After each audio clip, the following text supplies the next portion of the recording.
السلام عليكم ورحمة الله وبركاته.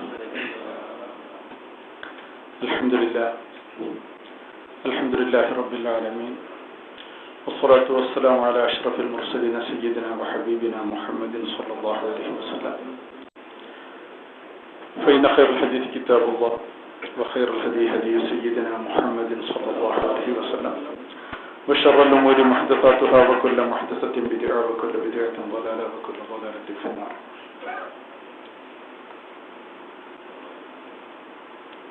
ആദരണീയരായ സയ്യിദ് അസ്ലം തങ്ങൾ, സയ്യിദ് ഉബൈദുള്ള തങ്ങൾ, മറ്റു വേദിയിലെ ഉലമാക്കളെ, നേതാക്കളെ, ജിദ്ദ ഇസ്ലാമിക് സെന്ററിന്റെ അഥവാ ജിദ്ദ SVSന്റെയും സമസ്ത കേരള ഇസ്ലാമിക് സെന്ററിന്റെയും സാരഥികളും പ്രവർത്തകരുമായ പ്രിയപ്പെട്ട ജ്യേഷ്ഠാനുജന്മാരെ, അള്ളാഹുവിന്റെ അതിമഹത്തായ ഒരു അനുഗ്രഹമാണ് ഇങ്ങനെ ഒരിക്കൽ കൂടി ജിദ്ദ ഇസ്ലാമിക് സെന്ററിന്റെ അങ്കണത്തിൽ നമുക്ക് ഒരുമിച്ച് കൂടാൻ സാധിച്ചത്. ഒരു വിശുദ്ധ റമദാൻ കഴിഞ്ഞ് ഒരു ഈദിന്റെ പരിമളം തങ്ങി നിൽക്കുന്ന ഈ ദിനങ്ങളിൽ അള്ളാഹുവിനു വേണ്ടി സന്തോഷത്തോടെ സ്നേഹത്തോടെ ഒരുമിച്ച് കൂടാൻ സാധിച്ചു എന്നത് അള്ളാഹു നമുക്ക് ചെയ്ത അനുഗ്രഹമാണ്. ഈ ഒരു അവസരം റബ്ബ് ഒരുക്കി തന്നതാണ്. അള്ളാഹുവിനു വേണ്ടി സ്നേഹിക്കുന്നവരുടെ പദവികൾ മറ്റാരാലും അസൂയപ്പെടുന്നതാണ് എന്ന ഹദീസ് നിങ്ങളൊക്കെ പലവരും കേട്ടവരാണ്. ശുഹദാക്കൾക്കും അമ്പിയാക്കൾക്കും വരെ അസൂയ തോന്നുമാറുള്ള ഉന്നതമായ സ്ഥാനങ്ങൾ എന്തിനാ അവർക്കൊക്കെ അസൂയ തോന്നുന്നത്? അവരെ പോലെ ഒന്നും കഷ്ടപ്പെടാതെ, അത്രയൊന്നും അധ്വാനിക്കാതെ ഉന്നതമായ സ്ഥാനം നേടുമ്പോൾ ആരും അസൂയപ്പെട്ടു പോകും. അത് ആ അസൂയക്ക് ഹസദ് എന്നല്ല, വിപുത്വത്ത് എന്നാ പറയാം. അവർക്ക് നഷ്ടപ്പെടണമെന്ന് ആഗ്രഹിക്കാതെ ആ സൗഭാഗ്യങ്ങളിൽ കൗതുകം പൂണ്ടിരിക്കുന്ന ഒരവസ്ഥ. അങ്ങനെയുള്ള അവസ്ഥ ഉണ്ടാകുന്നത് അള്ളാഹുവിന്റെ കാര്യത്തിൽ പരസ്പരം സ്നേഹിച്ചവരെ പറ്റിയാണ്.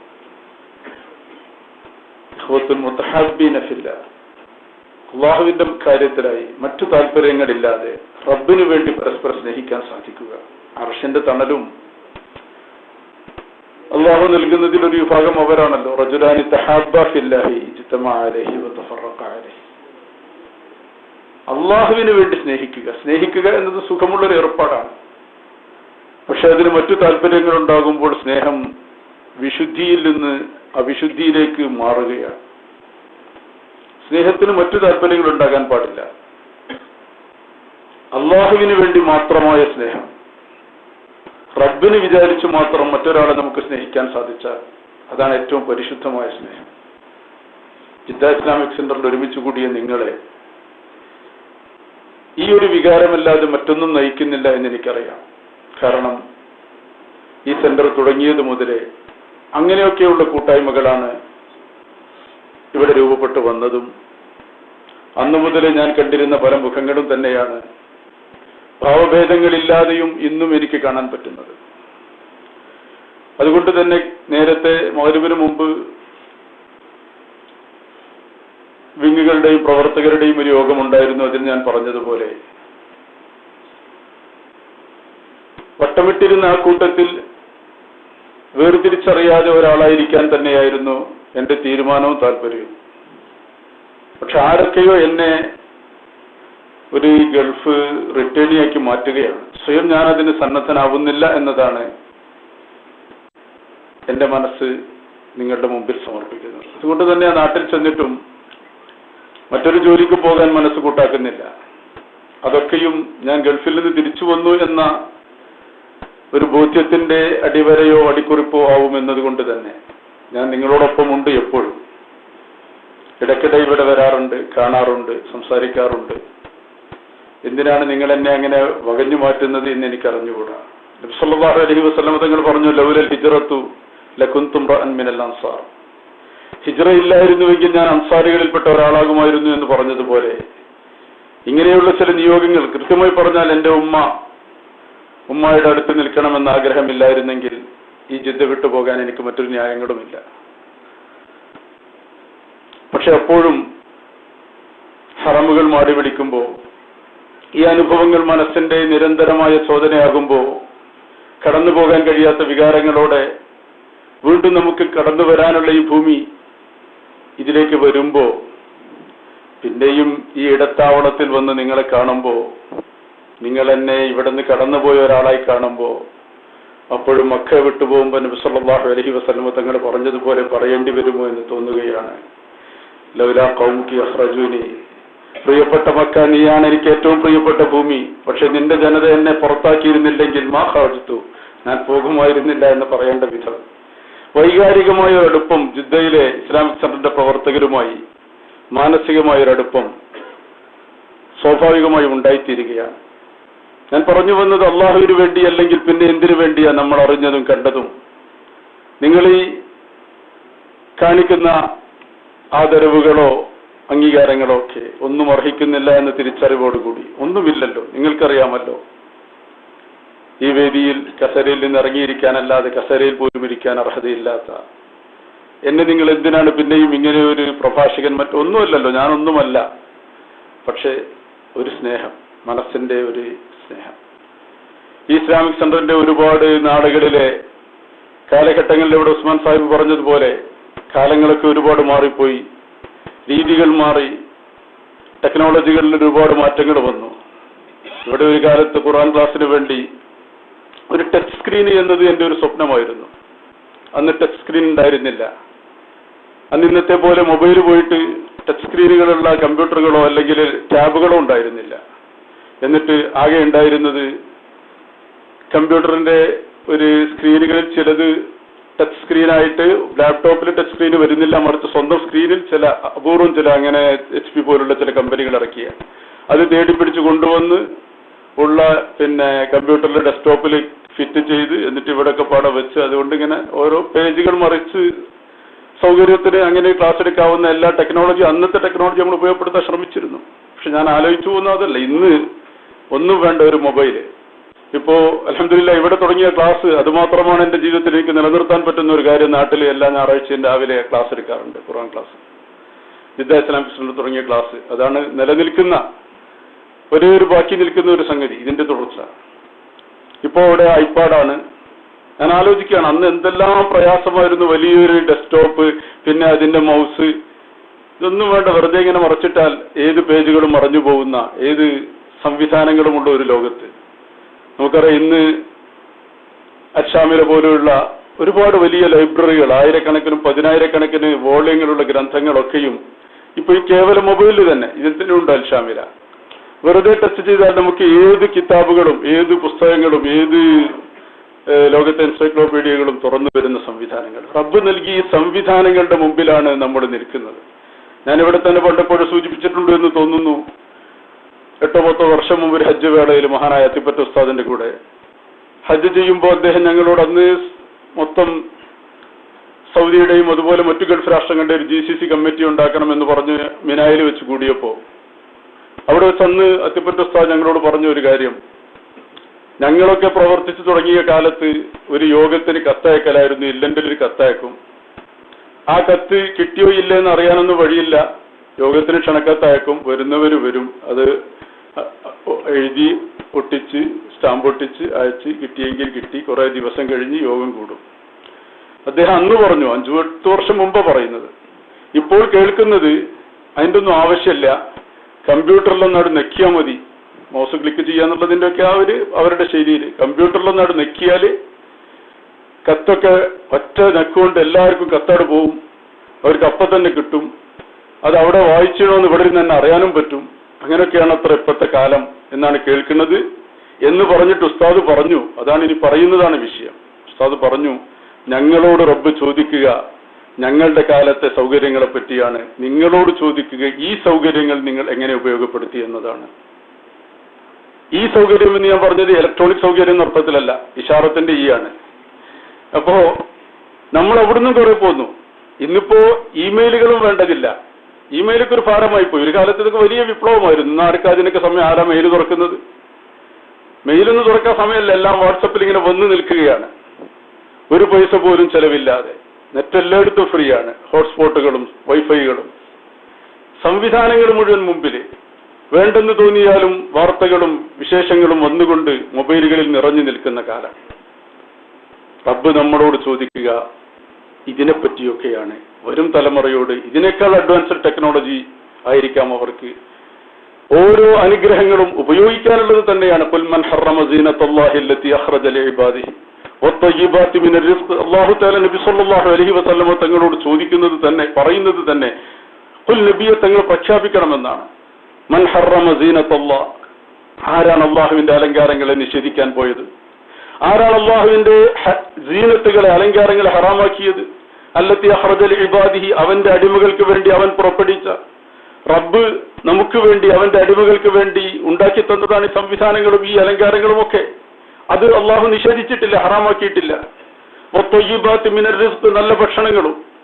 ഖുൽ ഹിയ ലില്ലദീന ആമനു, അത് സത്യവിശ്വാസികൾക്കുള്ളതാണ്. ദുനിയാവിലും ഖാലിസത യൗമൽ ഖിയാമ, ഖിയാമത്ത് നാളിലവർക്ക് മാത്രവും. മുഅ്മിനീങ്ങൾക്ക് ദുനിയാവിലുണ്ട്, മുഅ്മിനീങ്ങളല്ലാത്തവർക്കുമുണ്ട്. പക്ഷേ ആഖിറത്തിലെത്തുമ്പോൾ മുഅ്മിനീങ്ങൾക്ക് മാത്രവുമാണ്. മഹാനായ ഹസൻ റളിയല്ലാഹു അൻഹു ഒക്കെ വളരെ ഭംഗിയോടെ ജീവിച്ച അതിസുന്ദരനായ, എന്നാൽ ആ സൗന്ദര്യത്തോടൊപ്പം വേഷവിധാനങ്ങളിലൊക്കെ നല്ല പകിട്ടോടുകൂടി ജീവിച്ച ആളാണ്. അദ്ദേഹത്തോട് ഏതോ വളരെ കഷ്ടപ്പെടുന്ന ഒരു കാഫിർ, വളരെ ദരിദ്രനായ, ഒരു ഗതിയുമില്ലാത്ത ഒരു കാഫിറായ മനുഷ്യൻ ചോദിച്ചു അത്രേ, നിങ്ങളല്ലേ പറയാറുള്ളത് ദുനിയാവ് നിങ്ങൾക്ക് ജയിലും കാഫിറിന് സ്വർഗവുമാണ്, ഇവിടെ നിങ്ങൾക്ക് തന്നെ സ്വർഗം കാണുന്നത്, ഞങ്ങൾക്ക് ഇവിടെ കഷ്ടപ്പാടാണ് എന്ന് പറഞ്ഞപ്പോ ഹസൻ റളിയല്ലാഹു അൻഹു അദ്ദേഹത്തോട് മറുപടി പറഞ്ഞു അത്രേ, ഞങ്ങൾക്ക് ആഖിറത്തിൽ ലഭിക്കാൻ പോകുന്ന സ്വർഗത്തെ അപേക്ഷിച്ച് നോക്കുമ്പോൾ ഈ സൗകര്യങ്ങളൊക്കെയും ജയിലറ തന്നെയാണ്. നിങ്ങൾക്ക് ആഖിറത്തിൽ കിട്ടാൻ പോകുന്ന നരകത്തെ അപേക്ഷിച്ച് നോക്കുമ്പോൾ ഇത് തന്നെയാ സ്വർഗം. ഇന്ന് നിങ്ങൾക്ക് ഇവിടെ അനുഭവിക്കാൻ പറ്റുന്നത് നിങ്ങൾക്ക് സ്വർഗമാണ്. ഈ ഒരു വ്യത്യാസം, ദുനിയാവിലെ സൗകര്യങ്ങൾ വേണ്ട എന്നതല്ല, ദുനിയാവിലെ ടെക്നോളജികൾ ഉപയോഗിക്കേണ്ട എന്നതല്ല. പക്ഷെ അതൊക്കെയും എന്തിനായിരിക്കണം? എന്തിനായിരുന്നു അവർ ഇതൊക്കെ ഉപയോഗിച്ചിരുന്നത്? ഈ സൗകര്യങ്ങളൊക്കെയും അള്ളാന്റെ ദീനിന് വേണ്ടി ഉപയോഗിക്കുക, റബ്ബിന് പൊരുത്തപ്പെട്ട രീതിയിൽ മാത്രം ഉപയോഗിക്കുക. അതല്ലാതെ ജീവിതത്തിന്റെ ആഡംബരങ്ങളും അലങ്കാരങ്ങളും മാത്രമാണ് ഒരാളുടെ ദൃഷ്ടിപഥത്തിൽ എപ്പോഴുമെങ്കിൽ അവരോടാണ് അല്ലാഹു തആല നബി സല്ലല്ലാഹു അലൈഹി വസല്ലമ തങ്ങളോട് തന്നെ ആവശ്യപ്പെട്ട് അവർക്ക് പഠിപ്പിക്കാൻ വേണ്ടി വസ്ബിർ നഫ്സക മഅല്ലദീന യദ്ഉന റബ്ബഹും ബിൽ ഗദാതി വൽ അശി യുരീദൂന വജ്ഹഹു വലാ തഅദു ഐനാക അൻഹും തുരീദു സീനത്തൽ ഹയാത്തിദ് ദുനിയ വലാ തഅദു ഐനാക അൻഹും. രാവും പകലുമൊക്കെ അല്ലെങ്കിൽ രാവിലെയും വൈകുന്നേരങ്ങളിലുമൊക്കെ അള്ളാഹുവിന് ഇബാദത്തിലായി പള്ളികളിലും അതുപോലെ ആരാധനാലയങ്ങളും കഴിയുന്ന ആളുകളോടൊപ്പം വസ്ബിർ നഫ്സക, നബിയെ തങ്ങളുടെ നഫ്സിനെ തങ്ങൾ ക്ഷമിപ്പിച്ചു നിർത്തണമെന്നാ പറഞ്ഞത്. ക്ഷമിപ്പിച്ചു നിർത്തണം. കുറച്ച് പ്രയാസം ഉണ്ടാവും ഇതിന്.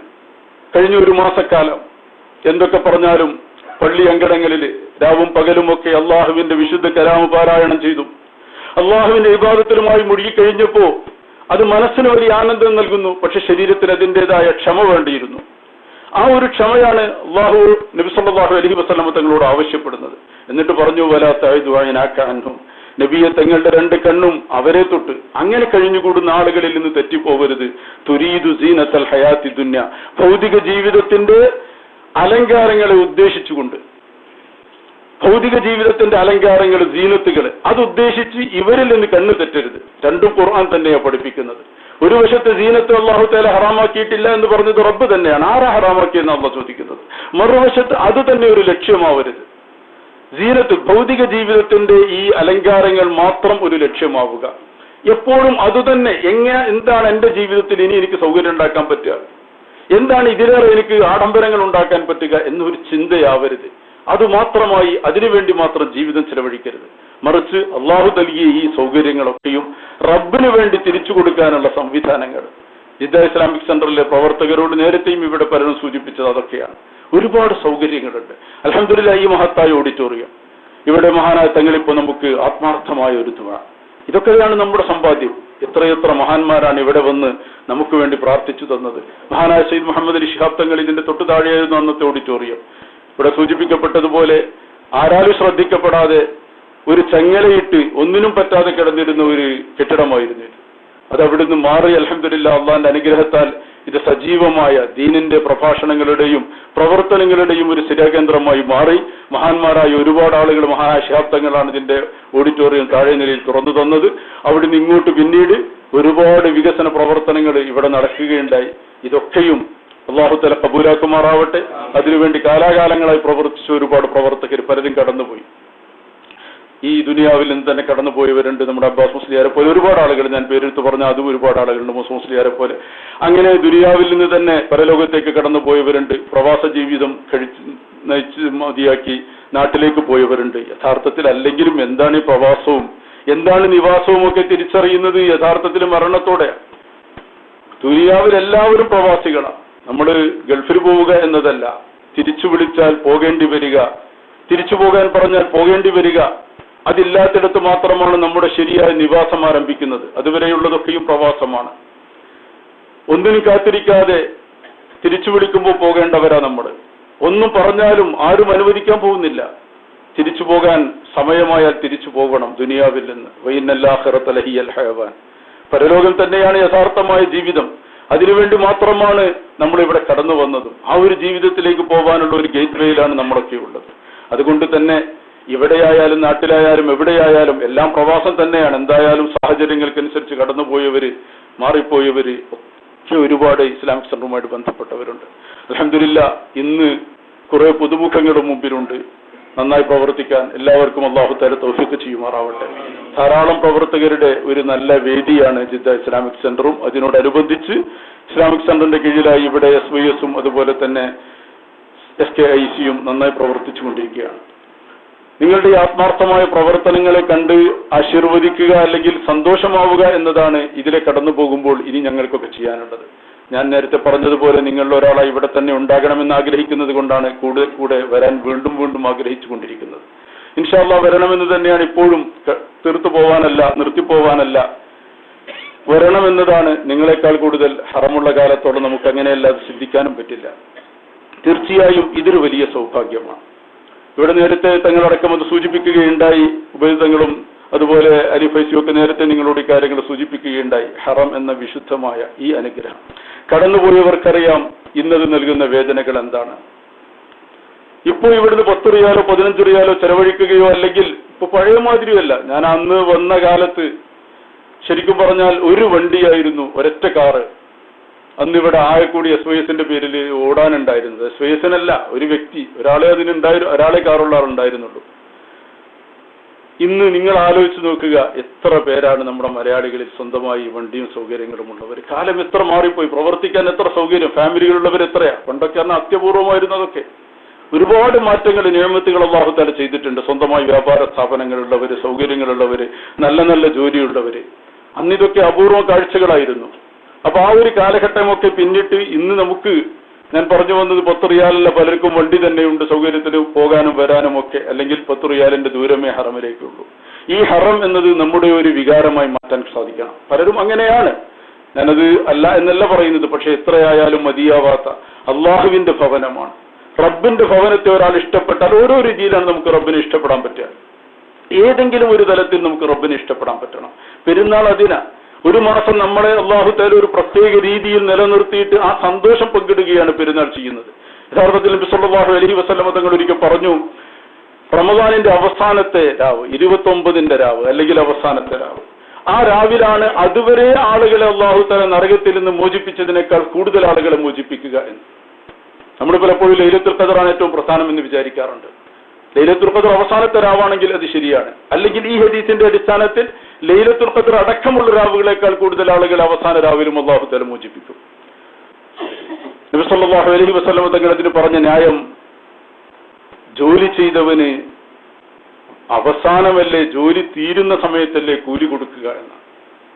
ജോലി തീരുമ്പോഴല്ലേ കൂലി കൊടുക്കുക. അവസാനം അല്ലാഹു തആല ഒന്നായി കൊടുക്കും, ഏറ്റവും അവസാനത്തെ രാവിലെ. ആ ഒരു സന്തോഷമാണ് പെരുന്നാളിൽ. അതുവരെ കഷ്ടപ്പെട്ടപ്പോൾ അവസാനം അല്ലാഹു തആല നൽകുകയാണ്, സന്തോഷമായി നൽകുകയാണ്. അതുകൊണ്ടാണ് അന്ന് വ്രതം ഹറാമാക്കിയത്. അന്ന് നോമ്പ് നോക്കാൻ പാടില്ല. അന്ന് നിങ്ങൾ സുഭിക്ഷമായി ഭക്ഷണം കഴിക്കണം, സന്തോഷമായിരിക്കണം. റബ്ബ് നമുക്ക് സന്തോഷത്തിന് അവസരങ്ങൾ തരികയാണ്. പക്ഷെ ഏത് സന്തോഷവും റബ്ബിന്റെ പൊരുത്തത്തിലായിരിക്കണം. അങ്ങനെ ആവുമ്പോഴേ ആ സന്തോഷത്തെ നിലനിർത്താൻ സാധിക്കുകയുള്ളൂ. നിലനിൽക്കുന്ന ഒരു സന്തോഷത്തിന് വേണ്ടിയാണ് റബ്ബ് നമ്മെ അതിന് പാകപ്പെടുത്തിയെടുക്കുക. യഥാർത്ഥത്തിൽ എന്തിനാണ് ഈ നിയന്ത്രണങ്ങളൊക്കെ? ഒരു പരീക്ഷ ഹാള്, വലിയ ഉന്നതമായ പരീക്ഷകളൊക്കെ നമ്മുടെ പലപ്പോഴും മക്കളോ അല്ലെങ്കിൽ നമ്മൾ തന്നെയും ഒക്കെ നേരിടാറുണ്ടല്ലോ. വലിയ പരീക്ഷകൾ, പരീക്ഷ ഹാളിൽ 2 മണിക്കൂർ അല്ലെങ്കിൽ 3 മണിക്കൂർ നിയന്ത്രണങ്ങൾ ഉണ്ടാവും. അവിടെ എന്റെ മൊബൈൽ എന്റേതാണ്, ഞാൻ കാശ് കൊടുത്തതാണ്, അല്ലെങ്കിൽ എന്റെ വാപ്പ ഗൾഫിൽ നിന്ന് കാശ് കൊടുത്ത് വാങ്ങിയതാണ്, കട്ടുകൊണ്ടൊന്നുമല്ല, എന്റെ ലാപ്ടോപ്പ് എന്റേതാണ്, ഇതൊക്കെ എനിക്ക് പരീക്ഷ ഹാളിൽ കൊണ്ടുപോകാൻ അനുവദിക്കണമെന്ന് പറഞ്ഞാൽ നടക്കില്ല. ചില നിയന്ത്രണങ്ങൾ ഉണ്ടാവണം. എന്തിനാണ് നിയന്ത്രണങ്ങൾ? ഈ നിയന്ത്രണങ്ങൾ പിന്നീടുള്ള ഒരു ജീവിതത്തെ ഭാസുരമാക്കാൻ വേണ്ടി സുരക്ഷിതമാക്കാനും ആവശ്യമാണ്. തുടർന്നുള്ള ജീവിതത്തെ സുരക്ഷിതമാക്കാൻ ചില നിയന്ത്രണങ്ങൾ ചില നേരങ്ങളിൽ ആവശ്യമാണ്. അല്ലാഹു തആല ഈ ദുനിയാവിൽ അത്രയും നമ്മളെ ഒരു വലിയ ഉദ്യാനത്തിലേക്ക് കടത്തിവിടുകയാണ്. അതിമഹത്തായ ജന്നാത്തുൻ തജ്രി തഹ്തഹൽ അൻഹാർ, അരുവികൾ ഒഴുകുന്ന ഉദ്യാനങ്ങൾ, അർദുഹ സമാവാതു വൽ അർദ്, ആകാശഭൂമികളുടെ വിശാലതയുള്ള സ്വർഗങ്ങൾ. പക്ഷെ അവിടെ എല്ലാ സൗകര്യവും റബ്ബ് ഒരുക്കിയിട്ട് കാര്യമില്ല. അവിടെ ചെന്നും പരസ്പരം കുശുമ്പും പാരവെക്കലുമാണെങ്കിൽ ഒരു സുഖം കിട്ടൂല. വലിയൊരു കൊട്ടാരം ഉണ്ടായിട്ട് കാര്യമില്ലല്ലോ. ഉള്ളിലുള്ള ആളുകൾ മാനസിക പൊരുത്തമില്ലാത്തവരാണെങ്കിൽ, ഈ മാനസിക പൊരുത്തം ഉണ്ടാവണമെങ്കിൽ മനുഷ്യന്റെ മനസ്സുകളിൽ വിശുദ്ധി ഉണ്ടാവണം. ആ വിശുദ്ധിയുടെ ഒരു പരിശീലന കളരിയ ദുനിയാവ്. ഇവിടെ ചില നിയന്ത്രണങ്ങൾക്ക് വിധേയരായി നിൽക്കുമോ, ചില രീതികൾ പിന്തുടരുമോ, അവർക്ക് മാത്രമേ അവിടെ ആസ്വദിക്കാനാവൂ. അതിനുവേണ്ടിയാണ് റബ്ബ് ചില ആളുകളെ തെരഞ്ഞെടുക്കാൻ വേണ്ടി ഈ ദുനിയാവ് ഉണ്ടാക്കിയത്. ഈ ഏതാനും നിമിഷങ്ങളിലെ ക്ഷമക്ക് പോലും നമുക്ക് തയ്യാറില്ലെങ്കിൽ പിന്നെയും അപാകതകൾ വരാം. അതിനാണ് ഗഫൂറും ഷക്കൂറുമായ ഒരു റബ്ബ്. അവസരങ്ങൾ തന്നുകൊണ്ട് വന്നുപോയ പാളിച്ചകൾ പൊരുത്തപ്പെട്ടു തരാനും പൊരുത്തു തരാനും ഇനിയുള്ള ജീവിതം നന്നാകുമെങ്കിൽ കഴിഞ്ഞതൊക്കെ മറക്കാനും തയ്യാറുള്ള ഒരു റബ്ബ്. അങ്ങനെയുള്ള ഒരുപാട് അവസരങ്ങളാണ് റബ്ബ് തരുന്നത്. ആ റബ്ബിനെ ഈ പെരുന്നാളിൽ നമ്മൾ തിരിച്ചറിയണം. റമദാനിൽ മാത്രം തിരിച്ചറിഞ്ഞാൽ പോരാ. മഹാനായ ബിശ്റുൽ ഹാഫി തങ്ങളോടൊക്കെ ചോദിച്ചപ്പോൾ പറഞ്ഞതുപോലെ റമദാനിൽ അള്ളാഹുവിനെ അറിയുന്നു, പക്ഷേ റമദാൻ കഴിഞ്ഞാൽ പിന്നെ റബ്ബിനെ പരിചയമില്ല. പിന്നെ റമദാനിന്റെ മുമ്പുള്ള അവസ്ഥയേക്കാൾ മോശമായ അവസ്ഥകളിലേക്ക് പോകുന്ന ആളുകൾ. അവരെ പറ്റി പറഞ്ഞപ്പോ ബിഇസൽ ഖൗം എന്നാ പറഞ്ഞത്. ഇത്ര മോശമാണ് അവര്. ബിഇസൽ ഖൗം, ആ ജനത വളരെ മോശമായിരിക്കുന്നു. അല്ലദീന ലം യഅരിഫു റബ്ബഹും ഇല്ലാ ഫി റമദാൻ, റമദാനിലല്ലാതെ റബ്ബിനെ തിരിച്ചറിയാൻ പറ്റാത്തവർ വളരെ മോശമാണ്. റമദാൻ എന്നത് റബ്ബിനെ നാം തിരിച്ചറിഞ്ഞുവെങ്കിൽ അതിനെ തുടർന്ന് കൊണ്ടുപോകാനുള്ള പരിശീലന കളരിയാണ്. അല്ലാതെ ഒരു അഡ്ജസ്റ്റ്മെന്റ് ദീനിലില്ല. മറ്റു മതങ്ങളെ പോലെ നമുക്കങ്ങനെ ഒരു അഡ്ജസ്റ്റ്മെന്റ് സാധ്യമല്ല. ചില നേരങ്ങളിൽ ദൈവത്തെ ചെന്ന് പ്രീതിപ്പെടുത്തി പിന്നെ എന്തുമാവാം, അങ്ങനെ പ്രീതിപ്പെടുന്ന ഒരു റബ്ബല്ല. അള്ളാഹു നമ്മെ സ്വീകരിക്കും. എത്ര തെറ്റ് ചെയ്തവനെ സ്വീകരിക്കാൻ തയ്യാറുള്ള റബ്ബ്. പക്ഷേ റബ്ബിലേക്ക് തിരിച്ചു നടക്കുന്ന ഒരു മനസ്സ് വേണം. അള്ളാഹുത്തർ എത്രയോ അങ്ങനെയൊക്കെയാ പറഞ്ഞത്. റബ്ബ് നമ്മളോട് പറഞ്ഞു ഒരിക്കലും നിരാശരാവരുത് എന്ന് പറയണമെന്ന്. പ്രവാചകർ സ്വല്ലല്ലാഹു അലൈഹി വസല്ലമ തങ്ങളോട് പറഞ്ഞു, ഖുൽ യാ ഇബാദിയല്ലദീന അസ്റഫു അലാ അൻഫുസിഹിം, സ്വയം ഇത്ര തന്നെ തെറ്റ് ചെയ്താലും എങ്ങനെയൊക്കെ കടന്നുപോയാലും ഏതൊക്കെ വഴികളിലൂടെ നിങ്ങൾ സഞ്ചരിച്ചാലും എന്റെ അടിമകളെ, അവരോട് നബിയെ തങ്ങൾ പറയണം, ലാ തഖ്നതു മിർ റഹ്മത്തില്ല, അള്ളാഹുവിന്റെ റഹ്മത്തിനെ തൊട്ട് ആശ മുറിയേണ്ട, റബ്ബിന്റെ റഹ്മത്തിനെ പറ്റി നിരാശരാവേണ്ടതില്ല. ഇന്നല്ലാഹ യഗ്ഫിറു ദുനൂബ ജമീഅ, അള്ളാഹു മുഴുവൻ ദോഷങ്ങളും പൊറുക്കും. ഒന്നും ഒഴിവാക്കാതെ അള്ള പറഞ്ഞത് എല്ലാ ദോഷവും റബ്ബ് പൊറുക്കുമെന്ന്. സകല ദോഷങ്ങളും പുറത്തു തരുന്ന ഒരു റബ്ബ്. എന്നിട്ട് അള്ളാഹു തആല പറഞ്ഞു, ആ റബ്ബ് എല്ലാ ദോഷങ്ങളും പൊറുക്കുന്നവരാണ്. ഇന്നല്ലാഹ യഗ്ഫിറു ദുനൂബ ജമീഅ, മുഴുവൻ ദോഷങ്ങളും അള്ളാഹു തആല പൊറുക്കുമെന്ന് പറഞ്ഞിട്ട് ഉടനെ അള്ളാഹു തആല അടുത്ത ആയത്തിൽ പറയുന്നത്, അനീബു ഇലാ റബ്ബിക്കും വഅസ്ലിമൂ ലഹു, ആ റബ്ബിലേക്ക് നിങ്ങൾ തിരിച്ചു നടക്കണം. ഇതൊരു ധൈര്യത്തിന്റെ, എന്റെ റബ്ബ് എല്ലാ ദോഷം പൊറുക്കുന്നവനാണ്, അതുകൊണ്ട് എനിക്ക് നിയോഗം ദോഷം ചെയ്യാനാ, പൊറുക്കാൻ ഒരു റബ്ബുമുണ്ട് എന്ന ധൈര്യത്തിനല്ല, മറിച്ച് ആ ഒരു തീരുമാനം, റബ്ബിന്റെ തീരുമാനവും പ്രഖ്യാപനവും വഅനീബു ഇലാ റബ്ബിക്കും എന്നത് സ്വീകരിക്കാനാവണം. റബ്ബിലേക്ക് തിരിച്ചു നടക്കാൻ, ആ റബ്ബിലേക്ക് നാം തിരിച്ചു നടക്കണം. അത് റബ്ബിന് ഏറ്റവും ഇഷ്ടമുള്ള സംഗതിയാണ്. ഒരു ഉമ്മ ഒരു കുട്ടി തെറ്റു ചെയ്തു പോയാൽ എത്ര കണ്ട് ആ കുട്ടി തിരിച്ചു വരണമെന്ന് ആഗ്രഹിക്കുന്നുവോ, ആ കുട്ടി ഉമ്മയിലേക്ക് തിരിച്ചു വരുമ്പോൾ ആ മാതാവിന്റെ മനസ്സിൽ എത്ര സന്തോഷമുണ്ടാകുന്നുവോ, അതിനെ കണക്ക് എത്രയോ സന്തോഷത്തോടെയാണ് തെറ്റു ചെയ്ത ഒരു അടിമ തിരിച്ചു വരുമ്പോൾ റബ്ബ് സ്വീകരിക്കുക എന്നും നബി സല്ലല്ലാഹു അലൈഹി വസല്ലം തങ്ങൾ നമ്മെ പഠിപ്പിച്ചു. അതുകൊണ്ട് തന്നെ തിരിച്ചു നടക്കാൻ നമ്മൾ സന്നദ്ധരാവണം. ജീവിതത്തിന്റെ ചാലുകൾ മാറ്റിയിട്ട് ഈ റമദാൻ കഴിയുമ്പോൾ റമദാൻ നൽകിയ ആവേശം, ആ സന്തോഷം, റബ്ബിനോടുള്ള നമ്മുടെ സാമീപ്യം കൂടിയിട്ടുണ്ടെങ്കിൽ കൂടിയ അളവിൽ അത് നിലനിർത്തി കൊണ്ടുപോകാൻ നമുക്ക് സാധിക്കണം. റബ്ബിനോട് ഏതെങ്കിലും അർത്ഥത്തിൽ ബന്ധങ്ങൾ ഉണ്ടാവണമെന്നാണ് ഞാൻ പറഞ്ഞു തുടങ്ങിയിരുന്നത്. എല്ലാ തലത്തിലും റബ്ബിനോട് ബന്ധമുണ്ടാക്കാൻ എല്ലാവർക്കും ആയിക്കൊള്ളണമെന്നില്ല. അതൊക്കെ ചില സൗഭാഗ്യവാന്മാർക്ക് മാത്രം. പക്ഷെ ഏതെങ്കിലും ഒരു തലത്തിൽ, നിങ്ങൾ കണ്ടില്ലേ ഒരു സഹാബി നബി സല്ലല്ലാഹു അലൈഹി വസല്ലമ തങ്ങളുടെ കാലത്ത് ഖുബാ പള്ളിയിൽ ഇമാമത്ത് നിന്നിരുന്ന ഒരു സഹാബി, ചെറിയ ആളായിരിക്കില്ലല്ലോ, കൂലിക്ക് ഇമാമത്ത് നിൽക്കുന്ന ഏർപ്പാട് വന്നില്ലല്ലോ. ആരാ ഇമാമ്? അവരിൽ ഏറ്റവും അക്റഹും ലി കിതാബില്ല, അന്നത്തെ അവരിൽ ഏറ്റവും യോഗ്യനായ ആളെയാണ് അവർ ഇമാമത്ത് നിർത്തിയിരുന്നത്. ഖുബാ പള്ളിയിൽ ആദ്യമായി മസ്ജിദ് നുസ്സിസ അല തഖ്വ, തഖ്വയുടെ മേൽ ഒന്നാമത്തെ ദിവസം അടിത്തറയിടപ്പെട്ട പള്ളി എന്ന് ഖുർആൻ പറഞ്ഞത് അത് ഖുബയെ പറ്റിയും മസ്ജിദ് നബവിയെ പറ്റിയും രണ്ടിനെ പറ്റിയുമാണെന്ന് തഫ്സീറുകളുണ്ട്. ആദ്യമായി അള്ളാഹുവിന്റെ റസൂൽ സ്വല്ലല്ലാഹു അലൈഹി വസല്ലം അവിടുത്തെ ഷറഫാക്കപ്പെട്ട കൈകളെ കൊണ്ട് തറക്കല്ലിട്ട പള്ളി. ആ പള്ളിയിൽ നബി സ്വല്ലല്ലാഹു അലൈഹി വസല്ലം തങ്ങൾ മസ്ജിദ് നബവിയിൽ ഇമാമായിരിക്കുമ്പോൾ ഇപ്പുറത്തെ ഖുബാ പള്ളിയിലെ ഇമാമായിരിക്കുന്ന ഒരു സഹാബിയാണ് എത്ര യോഗ്യനായിരിക്കും. ആ സഹാബിയാണ് എല്ലാ നിസ്കാരത്തിലും 2 സൂറത്ത് ഓതുന്നത്, എല്ലാ റക്അത്തിലും ഒരു സൂറത്ത് ഖുൽ ഹുവല്ലാഹു അഹദ്, പിന്നെ ഏതെങ്കിലും സൗകര്യം പോലെ. സഹാബികൾ അദ്ദേഹത്തോട് പറഞ്ഞു, എല്ലാവർക്കും അറിയുന്ന കഥയാണ്, ഇമാം മുസ്ലിം അടക്കം ബുഖാരിയിലൊക്കെ റിവായത്ത് ചെയ്ത് സ്വഹീഹ് ഹദീസ്. ചിലരൊക്കെ പറഞ്ഞു, ഇത് ഞങ്ങൾ മദീന പള്ളി പരിചയമില്ലാത്തൊരു ഏർപ്പാടാണല്ലോ, അള്ളാഹുവിന്റെ റസൂൽ ചെയ്യാത്തൊരു പണിയാണല്ലോ നിങ്ങൾ ചെയ്യുന്നത്, അത് ഞങ്ങൾക്ക് യോജിച്ചു പോകാൻ പറ്റുന്നില്ല എന്ന് ചില സഹാബികൾ അദ്ദേഹത്തോട് പറഞ്ഞു. കുറെ ദിവസം കണ്ടപ്പോ അദ്ദേഹം പറഞ്ഞു, നിങ്ങൾക്ക് പറ്റൂലെങ്കിൽ എന്നെ മാറ്റിക്കാളയും. അള്ളാഹുവിന്റെ റസൂൽ ചെയ്യാത്തൊരു പണി ചെയ്യുന്നു എന്ന് പറയുമ്പോൾ അങ്ങനെയാണോന്ന് ഞാൻ നിർത്തുന്നല്ല സഹാബി പറഞ്ഞത്. അങ്ങനെയൊക്കെ ഉണ്ട്, സഹാബികളും അങ്ങനെയൊക്കെ ചിലപ്പോൾ പ്രതികരിച്ചത്. നമ്മളെല്ലാ പ്രതികരണങ്ങളെയും അതിന്റെ ഗൗരവത്തോടെ തന്നെ കാണാം. മഹാനായ ഉമർ ഖത്താബ് റളിയല്ലാഹു തആല അൻഹു സിദ്ദീഖ് റളിയല്ലാഹു ഒരു ഘട്ടത്തിൽ പറഞ്ഞതിന്റെ ഒരു ഹദീസായിരുന്നു, രിദ്ദത്തിന്റെ അഹ്ലുകാരോട് യുദ്ധം ചെയ്യാൻ വേണ്ടി വാശി പിടിച്ച, സക്കാത്ത് വിലങ്ങിയവരോട് യുദ്ധം ചെയ്യുമെന്നതിന് വാശി പിടിച്ചിറങ്ങിയ സിദ്ദീഖ് റളിയല്ലാഹുവിനോട് ഉമർ റളിയല്ലാഹു, സിദ്ദീഖ് റളിയല്ലാഹുവിന്റെ ഭരണകാലത്ത് ആദ്യം തന്നെ നേരിട്ട പ്രതിസന്ധി അതായിരുന്നു. സക്കാത്ത് കുറെ ആളുകൾ കൊടുക്കാൻ സമ്മതിച്ചില്ല, കൊടുക്കൂല എന്ന് പറഞ്ഞു. അവരോട് യുദ്ധം ചെയ്യാൻ സിദ്ദീഖ് റളിയല്ലാഹു തീരുമാനിച്ചപ്പോൾ ഉമർ റളിയല്ലാഹു പറഞ്ഞത് എന്താ?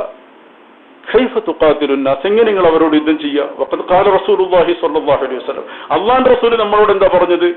ഉമിർതു അൻ ഉഖാതില അന്നാസ ഹത്താ യഖൂലു ലാ ഇലാഹ ഇല്ലല്ലാഹ്, ലാ ഇലാഹ ഇല്ലല്ലാഹ് പറയുന്നത് വരെയാണ് ജനങ്ങളോട് യുദ്ധം ചെയ്യാൻ എനിക്ക് അനുമതിയുള്ളത്. ഫഇൻ ഖാലൂഹാ ലാ ഇലാഹ ഇല്ലല്ലാഹ് എന്നവർ പറഞ്ഞാൽ അസമു മിന്നി ദിമാഅഹും വഅംവാലുഹും ഇല്ലാ ബിഹഖിൽ ഇസ്ലാം, പിന്നെ അവരുടെ രക്തവും അവരുടെ അഭിമാനവും ഒക്കെ ഹറാമാണല്ലോ, അതുകൊണ്ട് അവരുടെ രക്തവും മുതലും ഹറാമാണ്. എങ്ങനെ യുദ്ധം ചെയ്യുക? ലാ ഇലാഹ ഇല്ലല്ലാഹ് എന്ന് പറയുന്നവരല്ലേ ഇവര്, ലാ ഇലാഹ ഇല്ലല്ലാഹ് എന്ന് പറയുന്നവരോട് നിങ്ങൾ എങ്ങനെ യുദ്ധം ചെയ്യുമെന്ന് സിദ്ദീഖ് റളിയല്ലാഹുവിനോട് ഉമറുൽ ഫാറൂഖ് റളിയല്ലാഹു അൻഹു അങ്ങോട്ട് ചോദിക്കുക. ഹദീസ് പറഞ്ഞിട്ടാ ചോദിക്കണം.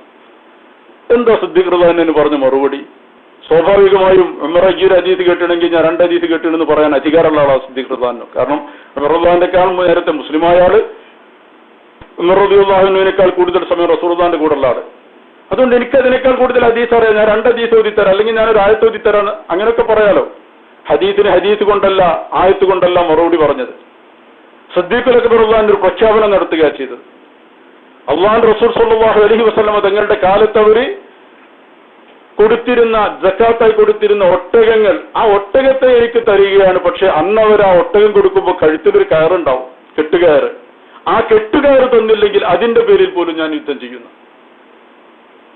സക്കാത്ത് മുഴുവനായി വേണ്ട, അള്ളാഹുവിന്റെ റസൂലിന് കൊടുത്തതിൽ നിന്ന് എന്തെങ്കിലും ആ കെട്ടുകയർ, അതിൽ നിർബന്ധമുള്ളതൊന്നുമല്ല, അത് തന്നില്ലെങ്കിൽ പോലും ഞാൻ യുദ്ധം ചെയ്യും. നിങ്ങൾക്കാർക്കും ഒഴിവില്ലെങ്കിൽ നിങ്ങൾ നിങ്ങളെ പണിയൊക്കിക്കൊള്ളുന്ന, ഞാൻ ആരുമില്ലെങ്കിൽ ഒരു കൊതുമ്പ് കൊണ്ടെങ്കിൽ അതുകൊണ്ട് ഞാൻ യുദ്ധം ചെയ്യുന്ന പറഞ്ഞത്. അതൊരു തീരുമാനമായിരുന്നു. ഒരാൾ ഹദീസ് പറയുമ്പോൾ മറ്റേ ആൾ തീരുമാനമാണ് പറഞ്ഞത്. എന്ത് ഉമർ റളിയല്ലാഹു സാധാരണ ദേഷ്യം പിടിക്കുന്ന ആളാണല്ലോ. അള്ളാഹുവിന്റെ റസൂലിന്റെ ഹദീസ് സ്വല്ലല്ലാഹു അലൈഹി വസല്ലം ഞാൻ പറയുന്നു, നിങ്ങൾ ഇങ്ങനെയൊക്കെ പറഞ്ഞു ചോദിച്ച് ചൂടാക്കിയല്ല. മഹാനായ ഉമർ ഫാറൂഖ് റളിയല്ലാഹു തആല അൻഹു ഒപ്പം പറഞ്ഞു, എങ്കിൽ നിങ്ങളോടൊപ്പം ഉറച്ച ഒരു ഭടനായി ഞാനുണ്ട്, നിങ്ങൾക്കതിൽ അത്രയും ഉറപ്പും തീരുമാനം ഉണ്ടെങ്കിൽ അതന്നെയാണ് എന്റെ ഹക്ക്. ഉമർ ഫാറൂഖ് പറഞ്ഞ മറുപടി അതായിരുന്നു, നിങ്ങൾക്കതിൽ അത്രയും തീരുമാനമുണ്ടെങ്കിൽ, നിങ്ങൾക്കതിൽ അത്രയും വാശിയുണ്ടെങ്കിൽ ഞാൻ മനസ്സിലാക്കുന്നു അതാണ് ഹക്ക്. ചില ആളുകൾ എടുക്കുന്ന ഉറച്ച തീരുമാനങ്ങൾക്ക് വേറെ ആയത്തിന്റെ ഹദീസിന്റെ ഒന്നും പിൻബലം വേണ്ട, ആളതിന് മാത്രം യോഗ്യനാണെന്ന് മാത്രം. ഉമർ ഫാറൂഖിന് അത് അറിയാമായിരുന്നു. സിദ്ദീഖ് റളിയല്ലാഹു അൻഹു ഒരു കാര്യത്തിൽ അത്ര വാശിയുണ്ടെങ്കിൽ അത് ഹക്കേ ആവുള്ളൂ, അതിനെനിക്ക് വേറെ ഹദീസൊന്നും വേണ്ട. ഞാൻ പറഞ്ഞു വന്നത്, അങ്ങനെയൊക്കെ ദീനിലുണ്ട് എന്ന് നമ്മൾ മനസ്സിലാക്കണം. ആരാണ് ചെയ്യുന്നത് എന്ന് തീരെ നോക്കാതെ ഒരു ഹദീസുണ്ടെന്ന് കേൾക്കുമ്പോഴത്തേക്ക് എല്ലാ പ്രമാണങ്ങളെയും മാറ്റി ഇത് ചെയ്ത ആളുകൾ എത്ര വലിയവരാണെങ്കിലും അതൊന്നും ആലോചിക്കാതെ എവിടുന്നോ ഒരു ഹദീസ് കേട്ടതിനെ പറ്റി മാത്രം നമ്മൾ വിലയിരുത്തേണ്ടതില്ല. ചെയ്യുന്ന ആളുകളുടെ മഹത്വം. മഹാനായ ഇമാമൊക്കെ റൗള ഷരീഫിൽ നിന്ന് അള്ളാഹുവിന്റെ റസൂലിന്റെ നേരെ മുന്നിൽ നിന്ന് റസൂലുള്ളാഹിലേക്ക് തിരിഞ്ഞു നിന്ന് ദുആ ചെയ്യണമെന്ന് പറയുമ്പോൾ നമുക്ക് പിന്നെ അതിന് വേറെ ആരാ പറഞ്ഞത്? നബിമാമ പറഞ്ഞത്. ഇതൊക്കെയും അറിയുന്ന ശറഹ് മുസ്ലിം എഴുതിയ എല്ലാ ഹദീസുകളും അറിയുന്ന മഹാൻ പറയുന്നു എന്ന് പറയുമ്പോൾ നമുക്കിതിന് മറ്റൊരു പുനരാലോചനയുടെ ആവശ്യമില്ല. അല്ലെങ്കിൽ ആ വിഷയത്തിന് നമുക്ക് ആവശ്യമില്ല. ഞാൻ സാന്ദർഭികമായി പറഞ്ഞെന്ന് മാത്രം. ഇതൊക്കെ പണ്ടേ ചോദിക്കപ്പെട്ടതാ. മഹാനായ ഇമാം മാലിക് റളിയല്ലാഹു അന്നത്തെ രാജാവ് തന്നെ ചോദിച്ചതാ. മദീനയിൽ റൗദ ഷരീഫിൽ ഞാൻ എങ്ങോട്ട് തിരിഞ്ഞാ ദുആ ചെയ്യേണ്ടത്? അള്ളാഹുവിന്റെ റസൂലിന്റെ നേരെ തിരിയണോ ഖിബിലയിലേക്ക് തിരിയണോ? ഖിബിലയിലേക്ക് തിരിയുമ്പോൾ റസൂലുള്ളാഹിക്ക് പിന്തിരിഞ്ഞ് നിൽക്കേണ്ടി വരും. റസൂലുള്ളാഹി സ്വല്ലല്ലാഹു അലൈഹി വസല്ലം തങ്ങൾക്ക് അഭിമുഖമായി നിൽക്കുമ്പോൾ ഖിബിലക്ക് പിന്തിരിഞ്ഞ് നിൽക്കേണ്ടി വരും. ഞാൻ എങ്ങോട്ട് തിരിയണമെന്ന് ചോദിച്ചപ്പോൾ ഇമാം ഖാദി ഇയാദ് അഷ്ഫിയിൽ പറഞ്ഞിട്ടുണ്ട് ആ സംഭവം. മാലിക് ഇമാം അന്ന് ഭരണാധികാരിയോട് പറഞ്ഞ മറുപടി, നിങ്ങൾ എന്തിനാണ് അള്ളാഹുവിന്റെ റസൂലിൽ നിന്ന് പിന്തിരിഞ്ഞ് പിന്നെ ഖിബിലയിലേക്ക് തിരിയേണ്ട കാര്യം? നിങ്ങൾ തിരിയേണ്ടത് അള്ളാഹുവിന്റെ റസൂലിലേക്ക് തന്നെയാണ് ഇവിടെ. കാരണം ബഹുവ ഖിബിലതുക വസീലതുക വസീലതു അബീക ആദം, നിങ്ങളുടെ മാത്രമല്ല നിങ്ങളുടെ പിതാവായ ആദം അലൈഹിസ്സലാമിന്റെ മുതൽ എല്ലാവരുടെയും വസീല ഇവിടെയാ. ഖിബില ഉണ്ടായത് എവിടുന്ന? അള്ളാഹുവിന്റെ റസൂൽ സ്വല്ലല്ലാഹു അലൈഹി വസല്ലം തങ്ങൾ 17 മാസക്കാലം മദീനയിൽ ചെന്നിട്ട് തിരിഞ്ഞു നിന്ന മാതിരിയാ നമ്മൾ നിൽക്കുന്നതെങ്കിൽ റസൂലുള്ളാഹിന്റെ നേർക്കല്ല എപ്പോഴും നിൽക്കേണ്ടത്. അന്ന് ഖിബില നേരെ ഓപ്പോസിറ്റിലായിരുന്നല്ലോ. അതുകൊണ്ടല്ലേ ഖിബിലത്തൈനി മസ്ജിദുൽ ഖിബിലത്തൈനിയിൽ 2 ഭാഗത്തേക്കും ഖിബില അടയാളപ്പെടുത്തിയത്. 17 അതിന് നേരെ ഓപ്പോസിറ്റിലാണ്. അതായത് മസ്ജിദുൽ അഖ്സയിലേക്കായിരുന്നു. എങ്ങനെയാണ് മസ്ജിദുൽ അഖ്സയിൽ നിന്ന് പിന്നെ വീണ്ടും വിശുദ്ധമായ കഅബയിലേക്കായി മാറിയത്? ഫലനുവല്ലിയന്നക ഖിബലതൻ തർദാഹ. അല്ലാഹു പറഞ്ഞു, അല്ലാഹുവിന്റെ റസൂലേ ഖദ് നറാ തഖല്ലുബ വജ്ഹിക ഫിസ്സമാ, അങ്ങയുടെ താൽപര്യം ഞാൻ കാണുന്നു. പ്രവാചകർ സ്വല്ലല്ലാഹു അലൈഹി വസല്ലം തങ്ങളുടെ താൽപര്യമാണ് റബ്ബ് പരിഗണിച്ചത്. എന്നിട്ട് പറഞ്ഞു ഫലനുവല്ലിയന്നക ഖിബലതൻ തർദാഹ, തങ്ങൾക്ക് പൊരുത്തമുള്ള ഖിബലയിലേക്ക് നാം തങ്ങളെ തിരിച്ചു തരുന്നു. അതുകൊണ്ട് ഫവല്ലി വജ്ഹക, അതുകൊണ്ടാണ് റസൂലുള്ളാഹിന്റെ താൽപര്യമാണ് ഫവല്ലി വജ്ഹക ശത്റൽ മസ്ജിദിൽ ഹറാം, തന്റെ പിതാവായ ഇബ്രാഹിം അലൈഹിസ്സലാമിന്റെ ഖിബിലയായ കഅബയിലേക്ക് തിരിയണമെന്ന ആ താല്പര്യത്തെ റബ്ബ് പരിഗണിച്ചത്. അള്ളാഹുവിന്റെ റസൂലിന്റെ താല്പര്യമാണ് ഖിബില എന്നത്. അതിലപ്പുറം നമുക്ക് വേറെ ഏത് ഖിബിലയാ? അള്ളാഹുവിന്റെ റസൂലിന്റെ മുമ്പിൽ നിന്ന് അങ്ങോട്ട് തന്നെയാണ് തിരിയേണ്ടത്. അവിടുത്തെ തന്നെയാണ് നാം അഭിമുഖീകരിക്കേണ്ടത്. അങ്ങനെ തന്നെയാണ് സഹാബത്തൊക്കെ ഈ പ്രവാചകനോട് അഭിമുഖമായി നിന്നുകൊണ്ട് തന്നെയാണ് സലാം പറഞ്ഞതും കടന്നുപോയതും നിന്ന് പ്രാർത്ഥിച്ചതുമൊക്കെ. അള്ളാഹുവിന്റെ റസൂൽ സ്വല്ലല്ലാഹു അലൈഹി വസല്ലമ തങ്ങൾക്ക് വേണ്ടി തന്നെയാണ് റബ്ബുൽ ഇസ്സത്തി സംവിധാനങ്ങളൊക്കെ ഒരുക്കിയത്. ഞാൻ പറഞ്ഞു വന്നത്, ആ സഹാബി ഖുബാ മസ്ജിദിലെ ഇമാമായിരുന്ന സഹാബി ഇങ്ങനെ ഒരു പടി ചെയ്തപ്പോ എല്ലാ റക്അത്തിനും 2 സൂറത്ത് ഓതിയപ്പോ അത് അള്ളാഹുവിന്റെ റസൂലിന്റെ ജീവിതകാലത്ത് മദീന പള്ളിയിൽ അപ്പുറത്ത് വേറൊരു ഏർപ്പാട് നടക്കുന്നുണ്ട്. അതിന് അനുകൂലമായിരുന്നില്ല ഇത്. എന്നിട്ട് അവർ ചോദ്യം ചെയ്തപ്പോഴും അദ്ദേഹം പറഞ്ഞത് ഇതാണ്, പറ്റില്ലെങ്കിൽ എന്നെ മാറ്റിക്കളയും. അവരതിന് സന്നദ്ധരായിരുന്നില്ല. കാരണം അദ്ദേഹം അവരിൽ ഏറ്റവും യോഗ്യനായിരുന്നു. അപ്പൊ അവർ സ്വാഭാവികമായി മദീന പള്ളിയിൽ ചെന്ന് നബി സല്ലല്ലാഹു അലൈഹി വസല്ലം തങ്ങളോട് പരാതി പറഞ്ഞു, ഇങ്ങനെ ഒരു ഏർപ്പാട് നടക്കുന്നുണ്ട്. അവിടെ നിസ്കാരത്തിലെ ഓരോ റക്അത്തിനും 2 സൂറത്താ, ഒന്ന് ഖുൽ ഹുവല്ലാഹു അഹദും, ഒന്ന് പിന്നെ ഏതെങ്കിലും ഒരു സൂറത്ത്. അല്ലാഹുവിന്റെ റസൂൽ സല്ലല്ലാഹു അലൈഹി വസല്ലം ആ സഹാബിയെ വിളിപ്പിച്ചു. എന്നിട്ട് ചോദിച്ചു, നിങ്ങളെപ്പറ്റി ഇങ്ങനെ ഒരു പരാതി കേൾക്കുന്നുവല്ലോ, എന്താണത്? എന്താണ് നബി തങ്ങളോട് പറഞ്ഞ മറുപടി? പറ്റൂല, എന്നെ മാറ്റിക്കളി എന്ന് പറയാൻ പറ്റുമോ? അതൊന്നും മറ്റുള്ളവരോട് പറഞ്ഞ ആരും പറയില്ലല്ലോ. അവിടെ എന്റെ കാരണം പറഞ്ഞു. അവിടെ അദ്ദേഹം പറഞ്ഞു, അല്ലാഹുവിന്റെ റസൂലെ ഇന്നി ഉഹിബ്ബുഹ, ആ സൂറത്തുൽ ഇഖ്ലാസ് ഖുൽ ഹുവല്ലാഹു അഹദ് എന്ന സൂറത്തിനെ ഞാൻ ഇഷ്ടപ്പെടുന്നു. ഞാൻ വല്ലാതെ ഇഷ്ടപ്പെട്ടു പോയി പ്രവാചകരെ ആ സൂറത്തിന്. അതുകൊണ്ട് എനിക്കത് ഓതാതിരിക്കാൻ പറ്റുന്നില്ല. ഓരോ റക്അത്തിലും എന്റെ മനസ്സിലുള്ള ഇഷ്ടം എന്നെ കൊണ്ടത് ചെയ്യിക്കുകയാണ് എന്ന് പറഞ്ഞപ്പോ സ്വാഭാവികമായി നബി തങ്ങൾ സല്ലല്ലാഹു അലൈഹി വസല്ലം തങ്ങൾക്ക് എന്ത് മറുപടി പറയാൻ നമ്മൾ ആലോചിച്ച് നോക്കുക.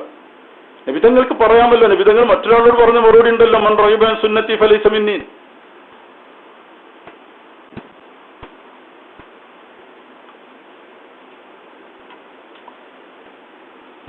ഞാൻ പഠിപ്പിച്ച മാതിരിയൊക്കെ പഠിച്ചാൽ മതി, എന്നെക്കാൾ വലിയ സുന്നിയാതൊന്നും വേണ്ട എന്നൊക്കെ പറഞ്ഞൂടെ? എന്റെ സുന്നത്ത് ഒരാൾക്ക് ഇഷ്ടമല്ലെങ്കിൽ അവൻ എന്നിൽപ്പെട്ടവനല്ല, ഞാൻ പഠിപ്പിച്ചത് ചെയ്താൽ മതി എന്നൊക്കെ പറയാമായിരുന്നു. അങ്ങനെ ഒരു സഹാബിയോട് പറഞ്ഞിട്ടുണ്ട്. നമുക്കറിയാം, 3 ആളുകൾ ദിവസവും നോമ്പ് വെൽക്കും, രാത്രി മുഴുവൻ ഉറങ്ങാതെ നിസ്കരിക്കും, ഒരാൾ തീരെ കല്യാണം കഴിക്കൂല. ഇങ്ങനെ തീരുമാനിച്ച് അല്ലാഹുവിന്റെ റസൂൽ സ്വല്ലല്ലാഹു അലൈഹി വസല്ലം ആ വിവരം കിട്ടിയപ്പോൾ അവരോട് പറഞ്ഞത് ഇതാണ്, എന്നെക്കാണ് വലിയ അബിദിങ്ങളും വലിയ മുത്തക്കിങ്ങളും ആവാൻ നിൽക്കണ്ട, മൻ റഗിബ അൻ സുന്നത്തി ഫലൈസ മിന്നി, എന്റെ സുന്നത്ത് താല്പര്യമില്ലാത്തവൻ എന്നിൽപ്പെട്ടവനല്ല എന്നാ. ഞാൻ പെണ്ണ് കെട്ടണമുണ്ട്, ഞാൻ ഉറങ്ങണമുണ്ട്, ഞാൻ പിന്നെ നോമ്പ് നോൽക്കണോ ഒഴിവാക്കണമുണ്ട്, അങ്ങനെയൊക്കെ മതി എന്ന് പറഞ്ഞു. അങ്ങനെയും പഠിപ്പിച്ചിട്ടുണ്ട്. ഇവിടെ അതല്ല ചെയ്തത്. ഇവിടെ നബി സല്ലല്ലാഹു അലൈഹി വസല്ലം തങ്ങൾ അദ്ദേഹത്തോട് പറഞ്ഞ മറുപടി, ഹുബ്ബുക ഇയ്യാഹ അദ്ഖലകൽ ജന്ന, ഹുബ്ബുക ഇയ്യാഹ ആ സൂറത്തിനോടുള്ള നിന്റെ ഇഷ്ടം, അദ്ഖലകൽ ജന്ന അത് നിന്നെ സ്വർഗത്തിൽ കടത്തി കഴിഞ്ഞു. ആ സൂറത്തിനെ നീ അത്രമേൽ ഇഷ്ടപ്പെടുന്നുവെങ്കിൽ നീ സ്വർഗത്തിലാണ് നാ മറുപടി. ആ സഹാബിക്ക് നീ വേറെന്ത് സന്തോഷാ കിട്ടേണ്ടത്, വേറെന്ത് ഉറപ്പാ കിട്ടേണ്ടത് എന്ന് പറഞ്ഞാൽ ഒരു സ്നേഹം കൊണ്ട് നാം ചെയ്യുന്നതിന് ഇത്തിബാഴ് പോലും ആവശ്യമില്ല എന്നാണ് മഹാന്മാർ ഇതിൽ നിന്നൊക്കെ മനസ്സിലാക്കിയെടുത്തത്. ഇതൊരു മഹബത്തിന്റെ ഭാഗമാണ്. ഒരു മഹബത്തിന്റെ ഭാഗമായി ചെയ്യുന്നിടത്ത് നേരത്തെ ഒരു മുൻമാതൃക ആവശ്യമില്ല. തലഅൽ ബദറു അലൈന മിൻ സനിയാത്തിൽ വദാ എന്ന് നബി സല്ലല്ലാഹു അലൈഹി വസല്ലമ തങ്ങളെ മദീനയിലെ ആബാലവൃദ്ധൻ ജനങ്ങൾ സ്നേഹത്തോടെ പാടിക്കൊണ്ട് നടക്കുമ്പോ ഏത് ഇത്തിബാ അവർക്കുണ്ടായിരുന്നത്? അവരോട് അള്ളാഹുവിന്റെ റസൂൽ പറഞ്ഞിരുന്നു, ഞാൻ മദീനയിലേക്ക് വരുമ്പോൾ നിങ്ങളിങ്ങനെ പാട്ട് പാടണം. അവർക്ക് മുമ്പ് ഏതെങ്കിലും ഒരു മാതൃക ഉണ്ടോ? അപ്പൊ നബി തങ്ങൾക്ക് പറഞ്ഞൂടെ, സ്റ്റോപ്പ്, അതൊന്നും ഈ ദീനിൽ പെട്ടതല്ല, ഞാൻ നിങ്ങളെ ഇങ്ങനെ പഠിപ്പിച്ചിട്ടില്ല. അതൊന്നും പഠിപ്പിക്കേണ്ട ആവശ്യമില്ല. സ്നേഹം കൊണ്ട് പാടുന്ന പാട്ടുകള്, സ്നേഹം കൊണ്ട് മനുഷ്യന്റെ വികാരാധീനമായി ചെയ്തു പോകുന്ന കാര്യങ്ങള്, അത് സ്നേഹമാണെങ്കിൽ സ്നേഹം ദീന, അള്ളാഹിനോട് റസൂലിനോടുള്ള ഹുബ്ബ്. നാളെ തലഅൽ ബദറു അലൈന എന്നും അതുപോലെ തന്നെ നമ്മൾ എത്രയോ മനോഹരമായി പാടുന്ന സയ്യിദി ഖൈറൻ നബി അൻത തത്ലുഉ ബൈനന എന്നൊക്കെ പാടി മഹ്ശറിൽ ചെല്ലുമ്പോൾ ഇതിന്റെ ഒരു സമാന്തരം നമ്മുടെ മനസ്സിൽ ചിന്തിച്ചു നോക്കുക. ചില ആളുകൾ വന്ന് പറയുന്നു അള്ളാഹുവിന്റെ റസൂലിനോട് അല്ലെങ്കിൽ അള്ളാഹിനോട്, ഞങ്ങള് പ്രവാചകൻ പഠിപ്പിക്കാത്ത ചില പാട്ട് ഏർപ്പാടായിട്ട് കുറെ ആൾക്കാർ നടന്നിരുന്നു. ഇതേമാതിരി അവിടെ ഒരു ചോദ്യം ചെയ്യലുണ്ടാവുന്നെന്ന് കരുതി നമ്മളെ വിളിച്ച് ചോദിക്കുക, എന്തേ നിങ്ങൾ ഈ പാട്ട് പാടാൻ? നമ്മൾ പറയാണ്, അള്ളാഹുവിന്റെ റസൂലെ, അങ്ങയെ പറ്റി ഓർക്കുമ്പോൾ ഞങ്ങൾക്ക് പാടാതിരിക്കാൻ കഴിഞ്ഞില്ല, അങ്ങയെ പറ്റി ഓർക്കുമ്പോൾ ഞങ്ങൾക്കതിന് മുൻമാതൃകയൊന്നും തേടേണ്ടി വന്നില്ല, പക്ഷെ ഞങ്ങളുടെ മനസ്സിൽ അങ്ങയോടുള്ള സ്നേഹം കൊണ്ട് ഞങ്ങൾ ഇങ്ങനെ പാട്ടുപാടിപ്പോയി എന്ന് പറഞ്ഞാൽ, ഇത് പറഞ്ഞ പ്രവാചകൻ സ്വാഭാവികമായും എന്താ പറയാ, ഹുബ്ബുക്കും ഇയ്യായ, എന്നോട് നിങ്ങൾക്ക് അത്രയും ഇഷ്ടമാണെങ്കിൽ അത് ഖലഖുൽ ജന്ന എന്നല്ലേ പറയാ. നമ്മൾ എന്തിനാ ഭയപ്പെടുന്നത്? അല്ലാഹുവിന്റെ റസൂൽ സ്വല്ലല്ലാഹു അലൈഹി വസല്ലമ തങ്ങളെ സ്നേഹിക്കുക. ആ ഒരു സ്നേഹം ഞാൻ ഇതിവിടെ പറഞ്ഞത് എന്തിനാന്ന് വെച്ചാൽ, ആ ഒരു സ്വഹാബി സ്വർഗത്തിൽ കിടക്കുന്നത് ഒരു സൂറത്തിൽ ഇഷ്ടപ്പെട്ടിട്ടാണ്. സൂറത്തുൽ ഇഖ്ലാസ്, ഖുൽ ഹുവല്ലാഹു അഹദ് എന്ന സൂറത്ത്, അത് എപ്പോഴും ഓതിക്കൊണ്ടിരിക്കുക, നിസ്കാരത്തിലും അല്ലാത്തപ്പോഴും നിരന്തരമായി അത് ഓതിക്കൊണ്ടിരിക്കാനുള്ള പ്രേരണയായ സ്നേഹം. സ്നേഹവാദമല്ല അവിടെ പറഞ്ഞത്, ഹുബ്ബ്, യഥാർത്ഥമായ ഹുബ്ബ് വേണം. ഹുബ്ബുക ഇയ്യാഹ, ആ സൂറത്തിനോടുള്ള നിന്റെ ഇഷ്ടം, അല്ലാതെ ഈ പ്രവൃത്തിയല്ല, ആ പ്രവൃത്തിക്ക് നിദാനമായ ഇഷ്ടം. പ്രവാചകനോട് സ്നേഹം വേണം, വെറുതെ കാട്ടിക്കൂട്ടുന്ന ഏർപ്പാടുകളാവരുത്. അതുപോലെ ഒരു സൂറത്തിനെ ഒരാൾ ഇഷ്ടപ്പെടുന്നത് കൊണ്ടാണ് സ്വർഗത്തിൽ കടക്കുന്നു. നമുക്കെന്താ, റബ്ബിന്റെ ഒരു സിഫത്തിനെ ഇഷ്ടപ്പെട്ടുകൂടെ? റബ്ബിന്റെ ഭവനത്തെ ഇഷ്ടപ്പെട്ടുകൂടെ? എത്രയെത്ര മഹാന്മാരായ മനുഷ്യരുണ്ട്. മദീനയെ ഇഷ്ടപ്പെട്ട് ജീവിതാന്ത്യം മദീനയിലാവണമെന്ന് ആഗ്രഹിച്ച് ബക്കയിൽ അന്ത്യവിശ്രമം കൊള്ളുന്നവരൊക്കെ മദീനക്കാരല്ലല്ലോ. ജീവിതത്തിന്റെ അവസാനം മദനിയായി തീർന്ന എത്രയോ മഹാന്മാരായ പണ്ഡിതന്മാരുടെ ചരിത്രമുണ്ട്. ജീവിതം മദീനയിലേക്ക് വേണ്ടി അവസാനം അങ്ങോട്ട് എത്തിപ്പെട്ട ആളുകളുണ്ട്. അല്ലാഹുവിന്റെ റസൂൽ സ്വല്ലല്ലാഹു അലൈഹി വസല്ലമ തങ്ങളെ, മദീനയെ ബക്കയിനെയൊക്കെ ഇഷ്ടപ്പെട്ടവര്, അവരോടൊപ്പം യാത്രയാകണമെന്ന് ആഗ്രഹിച്ചവര്, നാളെ അല്ലാഹുവിന്റെ റസൂലിന്റെ സ്വല്ലല്ലാഹു അലൈഹി വസല്ലം ശഫാഅത്തിൽ ബക്കയിന്റെ ആളുകൾ സുരക്ഷിതരാണ്. ആ സുരക്ഷിതത്വ ബോധത്തിന് വേണ്ടി പ്രവാചക സ്നേഹത്താൽ അവിടെ പ്രചോദിതരായി വന്നവര്. നമ്മൾക്ക് എന്താണ് ഒരു ബാലൻസ് ഷീറ്റ് ഉള്ളത്? ഈ ഹറമുകൾ ഇഷ്ടപ്പെട്ടുകൂടെ? നമുക്ക് എവിടെ കടന്നു പോയാലും ഒരവസരമുണ്ടെങ്കിൽ ഹറമിലേക്ക് തിരിച്ചു വരണം. ഹറമ് ഒരു ദൗർബല്യമായി മാറുന്ന, സ്വന്തം വീടിനേക്കാൾ ഹറമിന്റെ മുക്കുമൂലകളെ ഇഷ്ടപ്പെടാൻ സാധിക്കുന്ന നാളുകൾ ഉണ്ടാവണം. നമ്മൾ അങ്ങനെ ഖുർആനെ ഇഷ്ടപ്പെടണം. ഏതെങ്കിലും ഒന്നൊക്കെ നമുക്ക് ഇഷ്ടപ്പെടണ്ടേ? ചില ആളുകൾക്ക് അതായിരിക്കാം. അള്ളാഹുവിന്റെ ഖുർആൻ ഇഷ്ടപ്പെട്ടാൽ, റബ്ബ് പറഞ്ഞു അങ്ങനെയുള്ള ആളുകൾ അള്ളാഹുവിന്റെ കുടുംബക്കാരാണെന്നാ പറഞ്ഞത്. റബ്ബിന്റെ കുടുംബമാവാൻ സാധിച്ചാൽ പിന്നെ ദുനിയാവിൽ വേറെന്താ നമുക്ക് വേണ്ടത്? ബാക്കിയുള്ള കുടുംബങ്ങളൊക്കെ നമ്മൾ ആലോചിക്കുക. സൂറിൽ ഊതപ്പെട്ടാൽ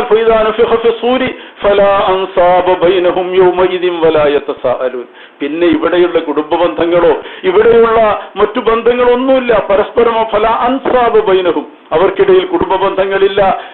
വലാ യതസാഅലൂൻ, അവർ പരസ്പരം ചോദിക്കുന്നുമില്ല. ഇതൊക്കെ സൂറിൽ ഊതപ്പെടുന്നത് വരെയുള്ള ബന്ധങ്ങളാ.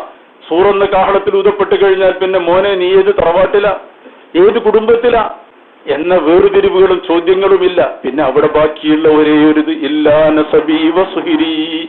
നബി സല്ലല്ലാഹു അലൈഹി വസല്ലമ തങ്ങൾ പറഞ്ഞത് എന്റെ കുടുംബ ബന്ധം ഒഴിച്ച്. അതുമാത്രമാണ് മഹാന്മാരായ തങ്ങന്മാർക്കൊക്കെയുള്ള ഈ സൗഭാഗ്യമുണ്ടല്ലോ, അത് റബ്ബ് നൽകുന്ന ദാലികൽ ഫദ്ലു മിനല്ലാഹ്. അത് നമുക്ക് സമ്പാദിച്ചുണ്ടാക്കാൻ പറ്റുന്നതല്ല, റബ്ബ് നൽകുന്ന സൗഭാഗ്യങ്ങളാ. അവരോടൊക്കെ ചേർന്ന് നിന്നാൽ അതിന്റെ ഒരു ബർക്കത്ത് നമുക്കും ഉണ്ടാകും. അല്ലാഹു തആല നൽകുമാറാവട്ടെ. പ്രവാചകർ സല്ലല്ലാഹു അലൈഹി വസല്ലം നമ്മളോട് ആവശ്യപ്പെട്ടത് അത് മാത്രം. ഇത്ര വലിയൊരു പ്രബോധനം ചരിത്രത്തിൽ ആർക്കും സാധിക്കാത്ത ഏറ്റവും വലിയ പ്രബോധന പ്രവർത്തനങ്ങൾ ത്യാഗപൂർണമായി നിർവഹിച്ചിട്ട് പറഞ്ഞത് എന്താ? ഖുൽ മാ അസ്അലുക്കും അലൈഹി മിൻ അജ്ർ, ഒരു പ്രതിഫലവും നിങ്ങളോട് ഞാൻ ചോദിക്കുന്നില്ല. നമുക്കൊന്നും കൊടുക്കാൻ പറ്റിയില്ലല്ലോ നമ്മുടെ പ്രവാചകന്. എന്താ നമുക്ക് അവിടത്തേക്ക് കൊടുക്കാൻ കഴിഞ്ഞത്? സ്വലാത്ത് ചൊല്ലുന്നു എന്ന് പറഞ്ഞാൽ സ്വലാത്ത് ആർക്ക? ഒരു സ്വലാത്ത് അങ്ങോട്ട് ചെല്ലുമ്പോൾ 10 സ്വലാത്ത് തിരിച്ചു തരിക. എങ്ങനെയാ നമുക്ക് അങ്ങോട്ട് എന്തെങ്കിലും കൊടുക്കാൻ പറ്റുക? നമ്മളൊരു സ്വലാത്ത് ചൊല്ലിയാൽ, അല്ലെങ്കിലും അങ്ങനെയൊക്കെയാ വലിയവരെപ്പോഴും നമ്മളൊരു ഹദിയ കൊടുത്ത് അതിനേക്കാണ് വലുതും എടുത്തരും. അങ്ങനെയാണ് ലോകത്ത് വലിയവരെപ്പോഴും അങ്ങനെയാ. അവർ സ്വീകരിക്കും, പക്ഷെ അതിനേക്കാൾ വലുത് തിരിച്ചു തരും. അള്ളാഹുവിനൊരു ഹംദ് ചെയ്താൽ നമുക്ക് സാധിക്കൂ റബ്ബിന് ഹംദ് ചെയ്യാൻ? ജബൽ ജവാമിയിലൊക്കെ തുടങ്ങുന്നത് തന്നെ നഹ്മദുക അല്ലാഹുമ്മ അലാ നിഅമിൻ യുദിനുൽ ഹംദു ബിസ്ദിയാദിഹാ. ജബൽ ജവാമിന്റെ തുടക്കം തന്നെ ഒരു അത്ഭുതകരമായ വാക്കാണ്. ആ ഹംദ് ഒരു പ്രത്യേക ഹംദ. പടച്ചവനെ നീ ചെയ്ത ഒരുപാട് അനുഗ്രഹങ്ങൾക്ക് ഞങ്ങൾ സ്തുതിക്കുന്നു, നിന്നെ സ്തുതിക്കുന്നു എന്ന് പറഞ്ഞിട്ട് യുദിനുൽ ഹംദു ബിസ്ദിയാദിഹാ, ഓരോ സ്തുതിയും നിഅമത്തിന്റെ വർധനവിനെയാണ് പിന്നെയും അറിയിക്കുന്നത്. ഒരു സ്തുതി ഞങ്ങൾ സ്തുതിക്കുമ്പോൾ പിന്നെ ഞങ്ങളുടെ മേലെ നിഅമത്ത് വർദ്ധിക്കുക. സ്തുതിക്കാൻ നീയാ തൗഫീഖ് തന്നത്, അത് നിന്റെ മറ്റൊരു നിയമത്ത്. എങ്ങനെയാണ് ഇങ്ങനെ ഞങ്ങൾ സ്തുതിക്കുക? ഒരു സ്തുതി അങ്ങോട്ട് തരുമ്പോൾ അതൊരു നിയമത്തായി മാറും. അപ്പൊ അതിന് വേറെ സ്തുതി വേണ്ടി വരും, ഒരിക്കലും അവസാനിക്കാത്ത. റബ്ബിനെ നമ്മൾ എത്ര സ്തുതിക്കുമ്പോഴും അതൊക്കെ ഈ നിയമത്തുകളാണ്. പ്രവാചകർ സ്വല്ലല്ലാഹു അലൈഹി വസല്ലം തങ്ങളുടെ മേലിൽ ഒരു സ്വലാത്ത് നമ്മൾ ചൊല്ലുമ്പോൾ 10 സ്വലാത്ത് ഇങ്ങോട്ട് വരും. അങ്ങോട്ടൊന്നും കൊടുക്കാൻ കഴിയില്ല. നമ്മൾ എന്ത് ചെയ്തിട്ടും കാര്യമില്ല, കൊടുക്കാൻ കഴിയില്ല. ഏതങ്ങോട്ട് കിട്ടുകയാണ്. ആർക്കാ അതൊക്കെ സാധിച്ചത്? ഞാൻ നേരത്തെ പറഞ്ഞതുപോലെ സ്നേഹിക്കുന്നവർക്ക് മാത്രം. സ്നേഹത്തിന് പകരമില്ല. മദീന പള്ളിയിൽ ശാന്തരായ സ്വഹാബത്ത് പ്രസംഗം കേൾക്കുമ്പോൾ അള്ളാഹുവിന്റെ റസൂൽ അവിടുത്തെ വഫാത്തിനെ സൂചിപ്പിച്ച് ഒരു പരാമർശം നൽകിയപ്പോ സിദ്ദീഖുൽ അക്ബർ വിങ്ങിപ്പൊട്ടി കരഞ്ഞുപോയി. അപ്പോഴാ അള്ളാഹുവിന്റെ റസൂൽ മിമ്പറിൽ കയറി വീണ്ടും പറഞ്ഞത്, വേറെ ആർക്കും മനസ്സിലായില്ല ഇവിടെ കരയാൻ മാത്രം എന്താ പറഞ്ഞത്. പക്ഷെ സ്നേഹത്തിന്റെ ഭാഷ സ്നേഹമുള്ളവൻ അറിയും. സിദ്ദീഖിന് മനസ്സിലായി പ്രവാചകൻ യാത്ര പറയുകയാണ്. അതുകൊണ്ട് സഹിക്കാൻ കഴിയാതെ പൊട്ടിക്കരഞ്ഞപ്പോ അവിടുന്ന് പറഞ്ഞു, എല്ലാവരും എനിക്ക് പല ഉപകാരം ചെയ്തിട്ടുണ്ട്, ഞാനും തിരിച്ചവർക്കൊക്കെ കുറെ ഉപകാരം ചെയ്തിട്ടുണ്ട്, ഇല്ല അബൂബക്കർ, അബൂബക്കറിനൊഴിച്ച്. അതാണ് സിദ്ദീഖ്. അള്ളാഹുവിന്റെ റസൂൽ ഒരു കടപ്പാടോടുകൂടി കാണാം. സിദ്ദീഖിന് മാത്രമാണ് എനിക്ക് അങ്ങോട്ടൊന്നും ചെയ്തു കൊടുക്കാൻ പറ്റാതിരുന്നത്. ആരോരുമില്ലാത്ത കാലത്ത് എന്നെ വിശ്വസിച്ച, ആരും സ്വീകരിക്കാനില്ലാത്തപ്പോ സ്വീകരിച്ച, സ്വന്തം മകളെ കെട്ടിച്ചു തന്ന, എല്ലാ മുതലും എനിക്ക് വേണ്ടി ചെലവഴിച്ച, ഒന്നുപോലും ബാക്കി വെക്കാതെ എന്നെ എല്ലാ അർത്ഥത്തിലും കൃഷ്ണമണി പോലെ എന്നൊന്നും പറഞ്ഞാൽ ഒന്നും ആവില്ല, എല്ലാ അർത്ഥത്തിലും മുന്നിലും പിന്നിലും നിന്ന് നോക്കിയ ആ സിദ്ദീഖിനോടുള്ള കടപ്പാട് നബി സല്ലല്ലാഹു അലൈഹി വസല്ലം തങ്ങൾ അവിടെ വാക്കുകൾ പ്രകടിപ്പിച്ചു. അതുകൊണ്ടാ പറഞ്ഞത്, മദീന പള്ളിയിലേക്ക് സ്വകാര്യ വഴികളുണ്ടായിരുന്നു പലർക്കും. ഓരോ തറവാടിനും വലിയവർക്കൊക്കെ സ്വന്തം വഴികളൊക്കെ ഉണ്ടാവുമല്ലോ. അള്ളാഹുവിന്റെ റസൂൽ സ്വല്ലല്ലാഹു അലൈഹി വസല്ലം പറഞ്ഞു, മദീന പള്ളിയിൽ എല്ലാവരുടെയും സ്വകാര്യ വഴികൾ അടക്കണം. ഇല്ലാ ഖൗഖത അബൂബക്കർ, അബൂബക്കർ സിദ്ദീഖിന്റെ അവിടെ നിൽക്കട്ടെ, അത് മാത്രം അടക്കരുത്. ഒരു അംഗീകാരം. ഇന്ന് നമുക്കറിയാം, ബാബു സലാമിന്റെ ഇപ്പുറത്ത് പിന്നെ കാണുന്നത് ബാബു സിദ്ദീഖ. ആ സിദ്ദീഖിന്റെ ഉള്ളിൽ ഖൗഖത്ത് അബൂബക്കർ കാണാം. മദീനയിൽ ഇന്നും കാണാം. അത് അന്ന് ഖൗഖത്ത് ഉണ്ടായതിന്റെ കുറച്ച് വികസനം വന്ന് ഇപ്പുറത്തേക്കായി. എന്നാലും ആ ഖൗഖത്ത് മാത്രം അടക്കാതെ കിടക്കുന്നു. ബാക്കി എല്ലാ സ്വകാര്യ വഴികളും അടച്ചു. മഹാനായ സിദ്ദീഖ് റളിയല്ലാഹു തആല അൻഹുവിനെ പറ്റി അതുകൊണ്ട് തന്നെ അല്ലാഹു തആല തന്നെ പറഞ്ഞു, ഏത് നിഅമത്തുകളും സിദ്ദീഖ് എന്തെങ്കിലും നന്മ ചെയ്യുന്നുവെങ്കിൽ അത് ഭൗതിക പ്രതിഫലം ആഗ്രഹിച്ചല്ല. വമാലി അഹദിൻ ഇൻദഹു മിൻ നിഅമത്തിൻ തുജ്സാ ഇല്ല ബിത്തിഗാഅ വജ്ഹി റബ്ബിഹിൽ അഅലാ വലസൗഫ യർദാ. ബിലാൽ റളിയല്ലാഹു അൻഹുവിനെ അടക്കം മോചിപ്പിച്ചപ്പോൾ ആളുകളൊക്കെ പറഞ്ഞു, ഇതെന്തോ കാര്യം ഉണ്ടാവും, അല്ല ഇത്ര വലിയ സംഖ്യ ഒന്നും കൊടുത്ത്, അത്ര വലിയ സംഖ്യ ഉടമസ്ഥൻ പോലും ആവശ്യപ്പെട്ടിട്ടില്ല, പ്രതീക്ഷിച്ചിട്ട് പോലും ഇല്ല. ഇത്രയൊക്കെ സംഖ്യ കൊടുക്കുമ്പോൾ എന്തോ ഒരു കടപ്പാട് വേറെ മുമ്പുണ്ടാവും എന്ന് പറഞ്ഞപ്പോ മറുപടി പറഞ്ഞത് അള്ളയാണ്. സിദ്ദീഖിന് ആരോടും വീട്ടേണ്ട ഒരു കടപ്പാടുമില്ല. ഇല്ല ബിത്തിഗാഅ വജ്ഹി റബ്ബിഹിൽ അഅലാ, തന്റെ സമുന്നതനായ റബ്ബിന്റെ വജ്ഹ് പ്രതീക്ഷിക്കുന്നു എന്നതല്ലാതെ ഭൗതികമായ ഒരു താല്പര്യവും മനസ്സിലില്ലാത്ത സിദ്ദീഖ് റളിയല്ലാഹു അൻഹു. അതൊക്കെ ചിലരുടെ സൗഭാഗ്യമാണ്, ജീവിതത്തിലെ ആ വലിയ സൗഭാഗ്യം. അതുകൊണ്ട് തന്നെ നിങ്ങൾ ആരും നോക്കാനില്ലാതെ എന്ന് അല്ലാഹു തആല അഭിമാനത്തോടെ സ്വന്തം പ്രവാചകനെ, സ്വന്തം ഹബീബായ റസൂൽ സല്ലല്ലാഹു അലൈഹി വസല്ലം തങ്ങളെ സംരക്ഷിച്ചതിനെ പറ്റി ഖുർആൻ പറയുന്നുണ്ട്, ഇല്ലാ തൻസുറൂഹു ഫഖദ് നസറഹുല്ലാഹ്. നിങ്ങൾ ആരുണ്ടായിരുന്നില്ല എന്റെ ഹബീബിനെ ഒരു സമയത്ത് സംരക്ഷിക്കാൻ, നിങ്ങളൊക്കെ പിന്നെ വന്നതല്ലേ. ആരോടാ പറയുന്നത്? ബദറും ഉഹദും ഒക്കെ നടത്തി പ്രവാചകന്റെ ഉഹദിലൊക്കെ 7 ആള് മാത്രം പ്രവാചകനെ സംരക്ഷിക്കാൻ അവസാനം ഉണ്ടായത്, ബാക്കിയൊക്കെ പോയി. അവരടക്കമുള്ളവരോടാ പറഞ്ഞത്. 7 ആളെന്ന് പറഞ്ഞ ആരാ? തൽഹ റളിയല്ലാഹു അൻഹു അല്ലാഹുവിന്റെ റസൂലിന്റെ മുന്നിൽ നിന്ന് വകഞ്ഞു മാറ്റി, കൈകൊണ്ട് ബാക്കിലേക്ക്, പ്രവാചകനെ വകഞ്ഞു മാറ്റി ബാക്കിലേക്ക് നിർത്തി. എപ്പോ? അമ്പ് വരുമ്പോ കൈകൊണ്ട് റസൂലുള്ളാഹിനെ മാറ്റിയിട്ട് ബാക്കിലേക്ക് നിർത്തി മുന്നിക്കാട് നിൽക്കുകയാണ്. എന്നിട്ട് പറഞ്ഞു, നഹ്രി ദൂന നഹ്രിക യാ റസൂലല്ലാഹ്, ഈ മാറ് ഉള്ള കാലത്തോളം ആ മാറിൽ ഒരു അമ്പ് കേൾക്കൂല റസൂലേ. അങ്ങനെ സംരക്ഷിച്ചവര്. ഒരു അമ്പിന്റെ നേരിൽ നിന്ന് ഒഴിഞ്ഞു മാറില്ല ചെയ്തത്. നഹ്രി ദൂന നഹ്രിക യാ റസൂലല്ലാഹ്, ഈ മാറ് തുളക്കാതെ ഒരമ്പും ആ മാറിലേക്ക് വരില്ല എന്ന് പറഞ്ഞ് പിടിച്ചു നിർത്തി സംരക്ഷിച്ച ആളുകളോടടക്കം അള്ളാഹു പറയാണ്, നിങ്ങൾ ആരും ഉണ്ടായിരുന്നില്ലല്ലോ ഹാറ് സൗറില്, നിങ്ങൾ ആരും ഉണ്ടായിരുന്നില്ല. 100 ഒട്ടകം ഇനാമും പ്രഖ്യാപിച്ച് അള്ളാഹുവിന്റെ റസൂൽ സല്ലല്ലാഹു അലൈഹി വസല്ലം മക്കയിൽ നിന്ന് പോകുമ്പോൾ ആരും ഉണ്ടായിരുന്നില്ല. നിങ്ങളാരുമല്ല എന്റെ ഹബീബിനെ സംരക്ഷിച്ചത്. ഇല്ലാ തൻസുറൂ, നിങ്ങളാരും ആ പ്രവാചകനെ സഹായിക്കാനില്ലാത്ത സമയത്ത് ഫഖദ് നസറഹുല്ലാഹ്, അള്ളാഹുവാണ് സഹായിച്ചത്. ഇത് അഖ്റജഹു അല്ലദീന കഫറു, കാഫിരീങ്ങളുടെ വീട്ടിൽ നിന്ന് പുറത്താക്കി. സാനിയസ്നൈനി ഇദ് ഹുമാ ഫിൽ ഗാർ, സാനിയത്തിനെ അപ്പോഴും അള്ളാഹു തആല സിദ്ദീഖിനെ മറന്നില്ല. അതാണ് ഞാൻ പറഞ്ഞത്. അവിടെ അള്ളാഹു തആല നിങ്ങൾ ആരും ഇല്ലെങ്കിൽ എന്ന് പറഞ്ഞപ്പോൾ സിദ്ദീഖിനെ ഒഴിവാക്കി.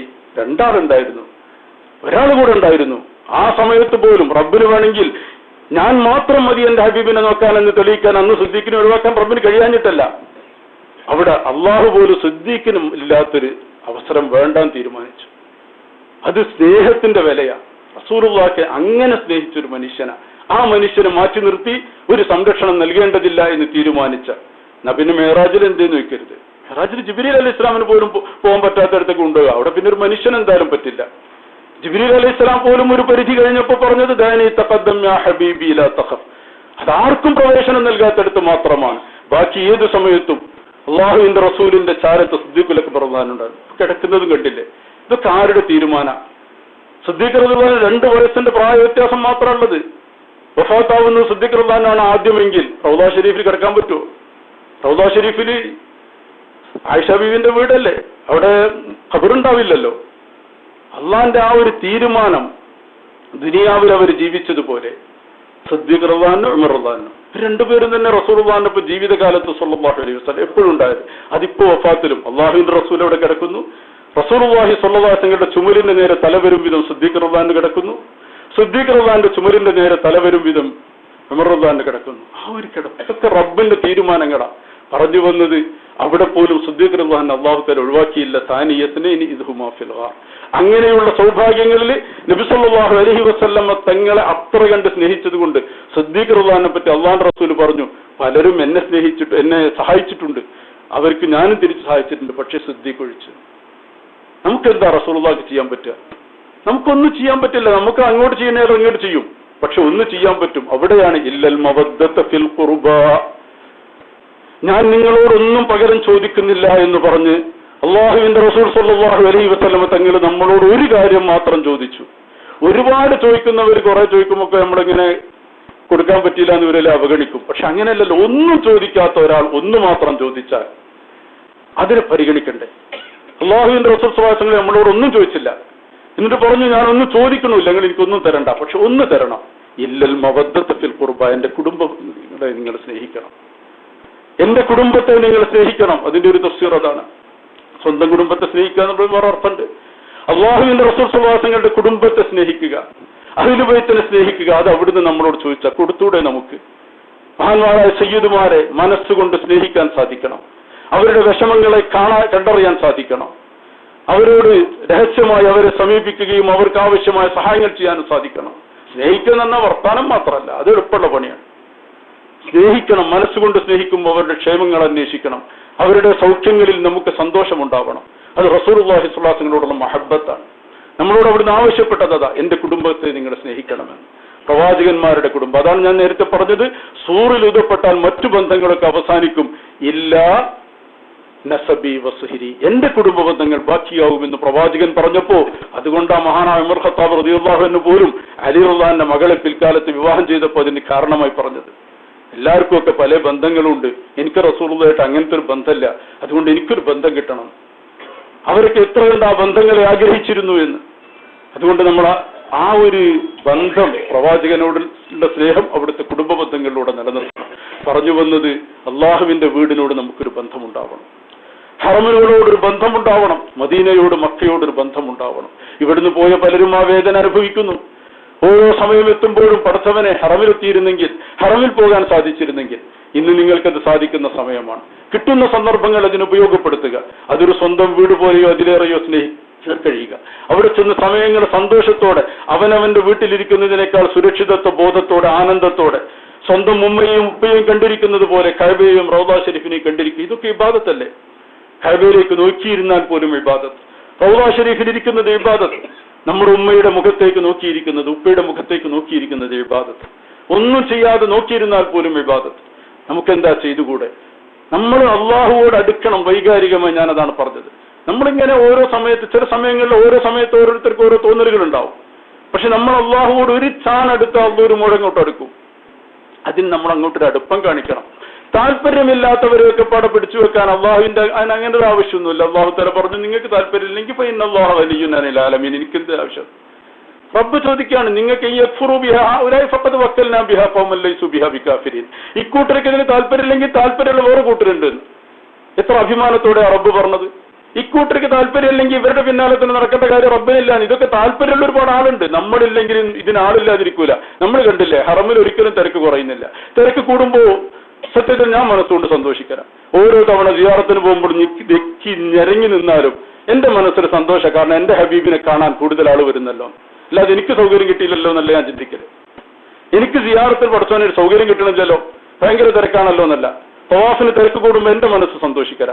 അള്ളാഹുവിന്റെ ഭവനം പ്രദക്ഷിണം ചെയ്യാൻ കൂടുതൽ ആൾ വരുന്നല്ലോ, വരട്ടെ. അതല്ലേ നമ്മൾ ചിന്തിക്കേണ്ടത്. റബ്ബിനെ നമ്മളല്ലെങ്കിൽ ആളുണ്ട്, നമുക്ക് പോയി എന്നല്ലാതെ എന്താ. അതുകൊണ്ട് നമ്മൾ ഏത് തിരക്കുണ്ടെങ്കിലും, അല്ലെങ്കിൽ തിരക്കിന് വേണ്ടി എവിടുന്ന ഒഴിഞ്ഞു നിന്നത്, അങ്ങനെയൊന്നും ഞാനിതുവരെ എവിടെ കണ്ടിട്ടില്ല. സ്വഹാബത്ത് എവിടെ തിരക്ക് വിചാരിച്ച് ഒഴിഞ്ഞു പോയത്? തിരക്കിനല്ലേ ഈ സൗകര്യമൊക്കെ ഉണ്ടാക്കുന്നത്. അതൊക്കെ നമുക്ക് ശൈത്താൻ തോന്നിക്കുന്ന ചില തോന്നലുകൾ. അങ്ങനെ തിരക്കാൻ പോകണ്ട, തിരക്കുള്ളടത്തേക്ക് പോകണ്ട, വേറുള്ളവർക്ക് അവസരം കൊടുക്കുക. അതൊക്കെ റബ്ബ് വിശാലത തരും. നമ്മളാരെയും തിരക്കാൻ പോവരുത്. പക്ഷെ തിരക്കുണ്ട് നീ വിചാരിച്ച് ഹറമൊന്നും മാറിക്കേണ്ട കാര്യമൊന്നുമില്ല. ഹറം അള്ളാഹുവാണ് വിശാലാക്കേണ്ടത്. അതിനൊക്കെ പറ്റുന്ന ആളന്നുണ്ടാക്കും. ഓരോ കാലഘട്ടത്തിലും ഹറമുകൾ വിശാലമായിക്കൊണ്ടിരിക്കും. നാം കരുതി കൂട്ടി ഒരു മുഅ്മിനെയും തിരക്കാൻ പോവരുത് എന്നേ ഉള്ളൂ. എവിടെയെങ്കിലുമൊക്കെ ഹറമിൽ നമ്മൾ വേണം. റബ്ബിന്റെ ഹറമിനെ സജീവമാക്കുന്നവരിൽ നമ്മളുണ്ടാവണം. അങ്ങനെ നമുക്ക് റബ്ബിനോടുള്ള ഒരു സ്നേഹം ഉണ്ടാവണം.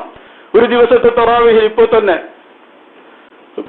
സൂറത്തുൽ അഹ്ഖാഫ് ഓതിയിരുന്ന ആ ദിവസത്തെ തറാവീഹിൽ എപ്പോഴും നമുക്കൊരു ചിന്തയാവില്ല. ഞാൻ വെറുതെ ഇങ്ങനെ തറാവീഹിൽ ആ മനോഹരമായ ഖിറാഅത്ത് കേട്ട് ഹറമിൽ നിൽക്കുമ്പോൾ ചില ദിവസം അങ്ങനെയുള്ള മനസ്സിന് വല്ലാതെ ക്ലിക്കാവുന്ന ചില സന്ദർഭങ്ങളുണ്ടാവും. അൽഹംദുലില്ലാഹി റബ്ബിൽ ആലമീൻ എന്ന് മുതലേ മനസ്സിങ്ങനെ നിറഞ്ഞു വരികയാണ്, കണ്ണ് നിറയാണ് സത്യം പറഞ്ഞാൽ. കാരണം റബ്ബിനോടുള്ള ഒരു വല്ലാത്ത സ്നേഹം കൊണ്ടുള്ള, പടച്ചവനെ നിനക്ക് തന്നെയാണല്ലോ സ്തുതി എന്ന് മനസ്സറിയാതെ അതിലിങ്ങനെ ലയിച്ചു ചേരുമ്പോൾ വെറുതെ ഞാനിങ്ങനെ ചിന്തിച്ചു പോയി, പടച്ചവനെ എന്തിനായി വേറുള്ളവരോടൊക്കെ സംസാരിക്കുന്നത്. നമ്മളൊക്കെ എങ്ങനെയാണല്ലോ നേരത്തെ പറഞ്ഞാൽ വാട്സപ്പും മൊബൈലും തീരാത്ത സംസാരം. റബ്ബ് നിന്നോട് സംസാരിച്ചിരിക്കല്ലേ ഏറ്റവും നല്ലത്. നിന്റെ കലാമല്ലേ കേൾക്കാൻ ഏറ്റവും ആനന്ദമുള്ളത്. നിന്നോട് സംസാരിക്കലല്ലേ ഏറ്റവും പ്രധാനം. അതുകൊണ്ട് നിന്നോട് സംസാരിക്കാനുള്ള ഈ അവസരം കൂടുതൽ എന്നൊക്കെ മനസ്സിലിങ്ങനെ തോന്നിയപ്പോൾ പിന്നെ എന്റെ മനസ്സിൽ അപ്പോൾ തോന്നി, ഞാൻ വെറുതെ നമുക്ക് പ്രതികരിക്കാൻ അല്ലെങ്കിൽ ഇതിലൊക്കെ ലയിച്ചു ചേരാൻ പറ്റുന്നതിന്റെ ഒരു ഉദാഹരണം പറയാണ്. വെറുതെ നമ്മൾ ചിന്തിച്ചാൽ ഒന്നും ഏറ്റവും പാപിയായി എനിക്ക് പോലും ചിന്തിക്കാൻ കഴിയുന്നോ, അതുകൊണ്ടാണ് പറഞ്ഞത്. നിങ്ങൾക്കൊക്കെ എത്രയോ കഴിയും. ഞാനിങ്ങനെ റബ്ബിനോട് വെറുതെ സംസാരിക്കുന്നത് പോലെ നമ്മുടെ ഒരു കൂട്ടുകാരനെ പോലെ റബ്ബിനെ കാണാൻ പറ്റും. ഈ പെരുന്നാളിന് നമ്മൾ അങ്ങനെയൊക്കെ റബ്ബിനെ നമ്മൾ കൂട്ടുകാരനാക്കുക. ഞാൻ റബ്ബിനോട് ഇങ്ങനെ വെറുതെ മനസ്സിലിങ്ങനെ പറയല്ല, നമ്മുടെ മനസ്സിലിങ്ങനെ ചിന്തിക്കാണ്, അള്ളാഹുവേ പക്ഷെ നിന്നോട് എപ്പോഴും ഒന്ന് തന്നെയുള്ളൂ സംസാരിക്കാനുള്ളത്. നിനക്കെന്താ വിവിധങ്ങളായ സംസാരമാണെങ്കിൽ കൗതുകമാവില്ല. ഇതൊന്നും ഒരു ഫാത്തിഹ, ഒരു ഖുർആന്, അതുകൊണ്ടല്ലേ ആവർത്തനങ്ങളല്ലേ എന്നും പുതിയത് സംസാരിച്ചുകൂടെ എന്നെന്റെ മനസ്സിൽ വെറുതെ ഒരു തോന്നല്. നല്ലതാണോ ചീത്തയാണെന്ന് എനിക്ക് അറിഞ്ഞൂടാ. പക്ഷെ റബ്ബ് എന്നോട് മറുപടി പറയുന്നത് പോലെ അപ്പൊ എനിക്ക് തോന്നുകയാണ്, റബ്ബ് എന്നോട് പറയാണ്, നീ എന്നോടല്ല സംസാരിക്കുന്നത്, അതുകൊണ്ടാണ് നിനക്കിത് ആവർത്തനമായി തോന്നുന്നത്. നീ എന്നോട് സംസാരിക്ക്, അപ്പൊ ഇതെല്ലാം പുതിയതായിരിക്കുന്നു എന്ന് പറഞ്ഞാൽ നമ്മൾ വെറുതെ വേറെന്തൊക്കെയോ ചിന്തിക്കാൻ. റബ്ബിനോട് ആത്മാർത്ഥമായി സംസാരിച്ചാൽ ഓരോ ആയത്തും പുതിയ അനുഭവങ്ങളാണ്, ഓരോന്നും പുതിയ അനുഭവമാണ്. അപ്പൊ ഞാനിങ്ങനെ ആലോചിച്ചു പോയി, എന്താണ് അപ്പൊ ശരിയാണ് അൽഹംദുലില്ലാഹി റബ്ബിൽ ആലമീൻ എന്ന് തൊട്ട് തലയിറക്കത്തിലും പറഞ്ഞിട്ടുണ്ട്. പക്ഷെ ആ അൽഹംദുലില്ലല്ലോ ഇപ്പൊ പറഞ്ഞത്. അൽഹംദുലില്ലാഹി റബ്ബിൽ ആലമീൻ എന്ന് തൊട്ട് തലേ നിമിഷത്തിൽ നമ്മൾ പറയുന്നതല്ല, അടുത്ത നിമിഷം പറയുന്നത്. കാരണം റബ്ബുൽ ആലമീനായ സർവ്വലോകങ്ങളുടെയും രക്ഷിതാവായ അള്ളാഹുവിനാണ് സ്തുതി എന്ന് നമ്മൾ ഇപ്പോൾ പറഞ്ഞു. ഇനി അടുത്ത നിമിഷം പറയുമ്പോഴത്തേക്ക് ലോകം ഒരുപാട് കൂടിപ്പോയി. നമ്മൾ ആരെങ്കിലും ചിന്തിക്കാറുണ്ടോ? റബ്ബുൽ ആലമീൻ എന്ന് നമ്മൾ പറയുന്ന ഓരോ നിമിഷത്തിലും ഈ ലോകം അതിദ്രുതം വികസിക്കുകയാണ്.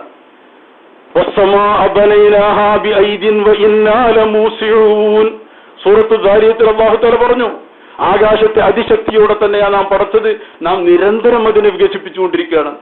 ഓരോ സെക്കൻഡിലും എത്രയായിരം കോടിക്കണക്കിന് മൈലുകൾ അപ്പുറത്തേക്ക് ലോകം വികസിക്കുക.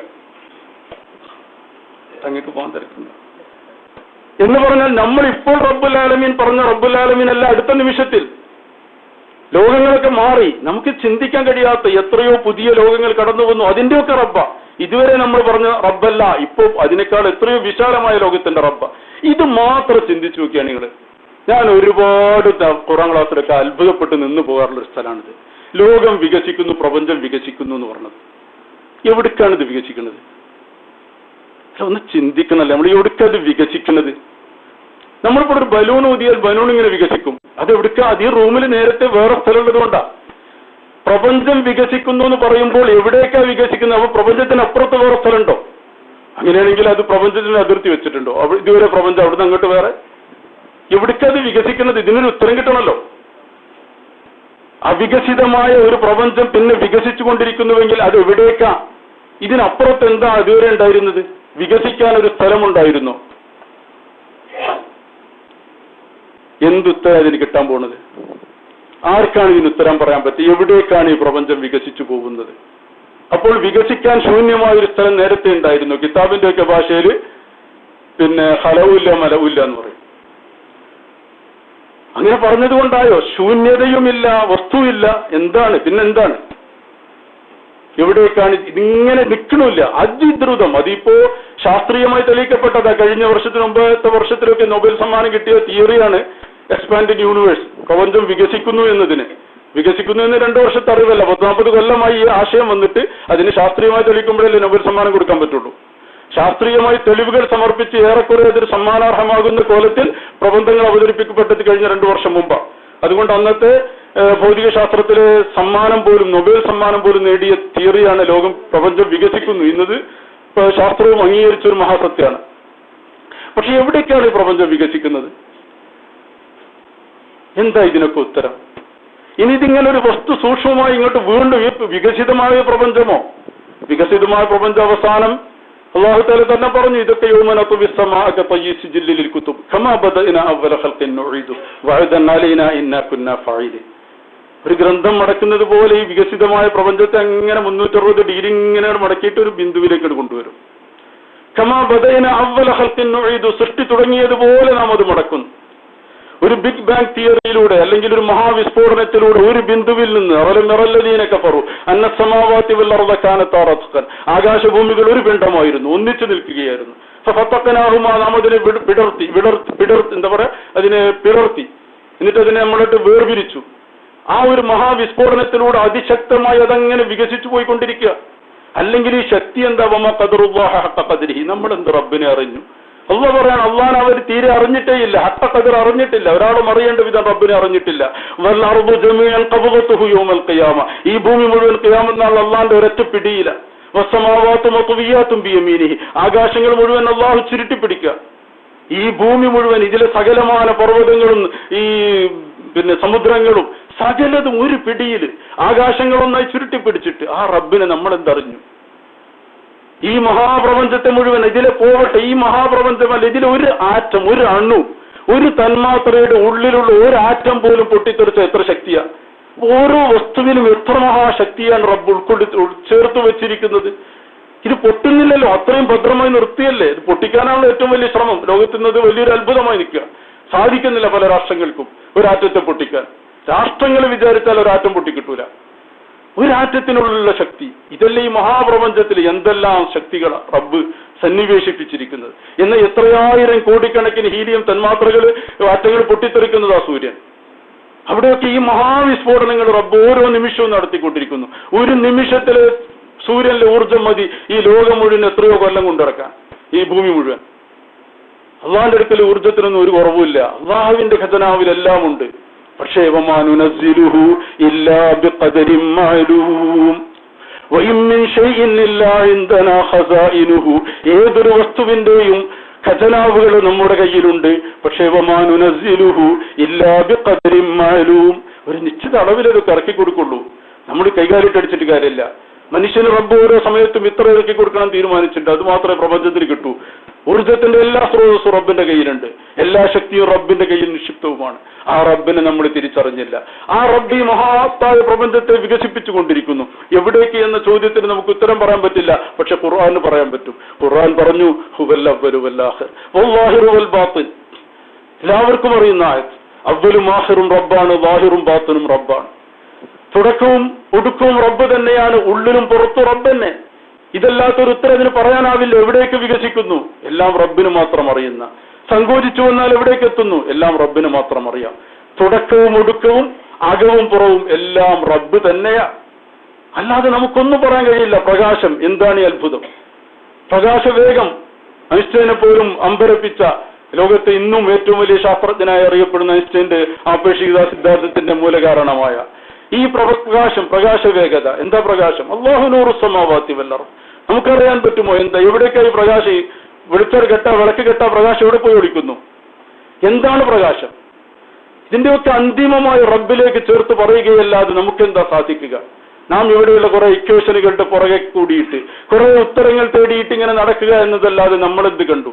അതുകൊണ്ട് ഇവിടെയുള്ള കുറെ ഇക്വേഷനുകളും കുറെ പുസ്തകങ്ങളും കുറെ പ്രോബ്ലം സോൾവ് ചെയ്യാനുള്ള കുറെ ലാബുകളും സംവിധാനങ്ങളും ഇതൊക്കെയായി നടക്കുന്ന ഇതൊക്കെ വലിയ കാര്യമാണെന്ന് ഒരാൾ വിചാരിക്കുമ്പോ വേറെ ആൾക്ക് ഇതിലൊന്നും അതിന്റെയൊന്നും ഭാഷ അറിയില്ല, ആൾക്ക് ഈ പറയുന്ന ഇക്വേഷനുകൾ അറിയില്ല, പ്രോബ്ലം സോൾവ് ചെയ്യാൻ അറിയില്ല, ലാബിലെ ഒരുപാട് സംവിധാനങ്ങളും അവിടുത്തെ ഏർപ്പാടുകളും അറിയില്ല. അവർക്ക് ആ കാലിങ്ങനെ പോവാണ്. അപ്പൊ ഈ ലാബിൽ പഠിക്കുന്ന ഒരുപാട് വലിയ വിദ്യാഭ്യാസ വിചക്ഷണന്മാർ ഇയാളെ പരിഹാസത്തോട് നോക്കി പറയാണ് ഈ കാക്കാക്ക് എന്താ ഇയാൾക്കൊന്നും അറിയില്ലല്ലോ, ഇയാൾക്ക് ഞങ്ങളുടെ ഭാഷ അറിയില്ല, ഞങ്ങളുടെ രീതി അറിയില്ല. പക്ഷെ അയാൾ പറയുന്നു നിങ്ങൾ ഈ വായിക്കുന്ന പുസ്തകമൊക്കെ എഴുതിയാളുടെ അടുത്തേക്കാണ് ഞാൻ പോകുന്നത്. ഇതൊക്കെ എഴുതിയാളുടെ അടുത്തേക്കാണ്, റബ്ബിന്റെ അടുത്തേക്ക് പോവുക. ഈ മഹാപ്രപഞ്ചം എന്ന പുസ്തകം ആര് രചിച്ചു? നമ്മളിവിടെ കാണുന്ന ഏതെങ്കിലും പുസ്തകശാലകളുടെ 4 പുസ്തകങ്ങളല്ല. ഈ മഹാപ്രപഞ്ചം എന്ന പുസ്തകത്തെ തന്നെ രചിച്ച റബ്ബിലേക്ക് ഒരാൾ കടന്നു ചെന്നാൽ ആ റബ്ബ് അയാൾക്ക് എല്ലാ അറിവുകളും എല്ലാ പ്രോബ്ലങ്ങളുടെയും സൊല്യൂഷനും കൊടുത്താൽ അയാൾക്കൊന്നും അറിയില്ല എന്ന് പരിഹസിക്കുന്നതിന് പകരം ആ ആളുകളെയാണ് റബ്ബ് ഇഷ്ടപ്പെടുന്നത്.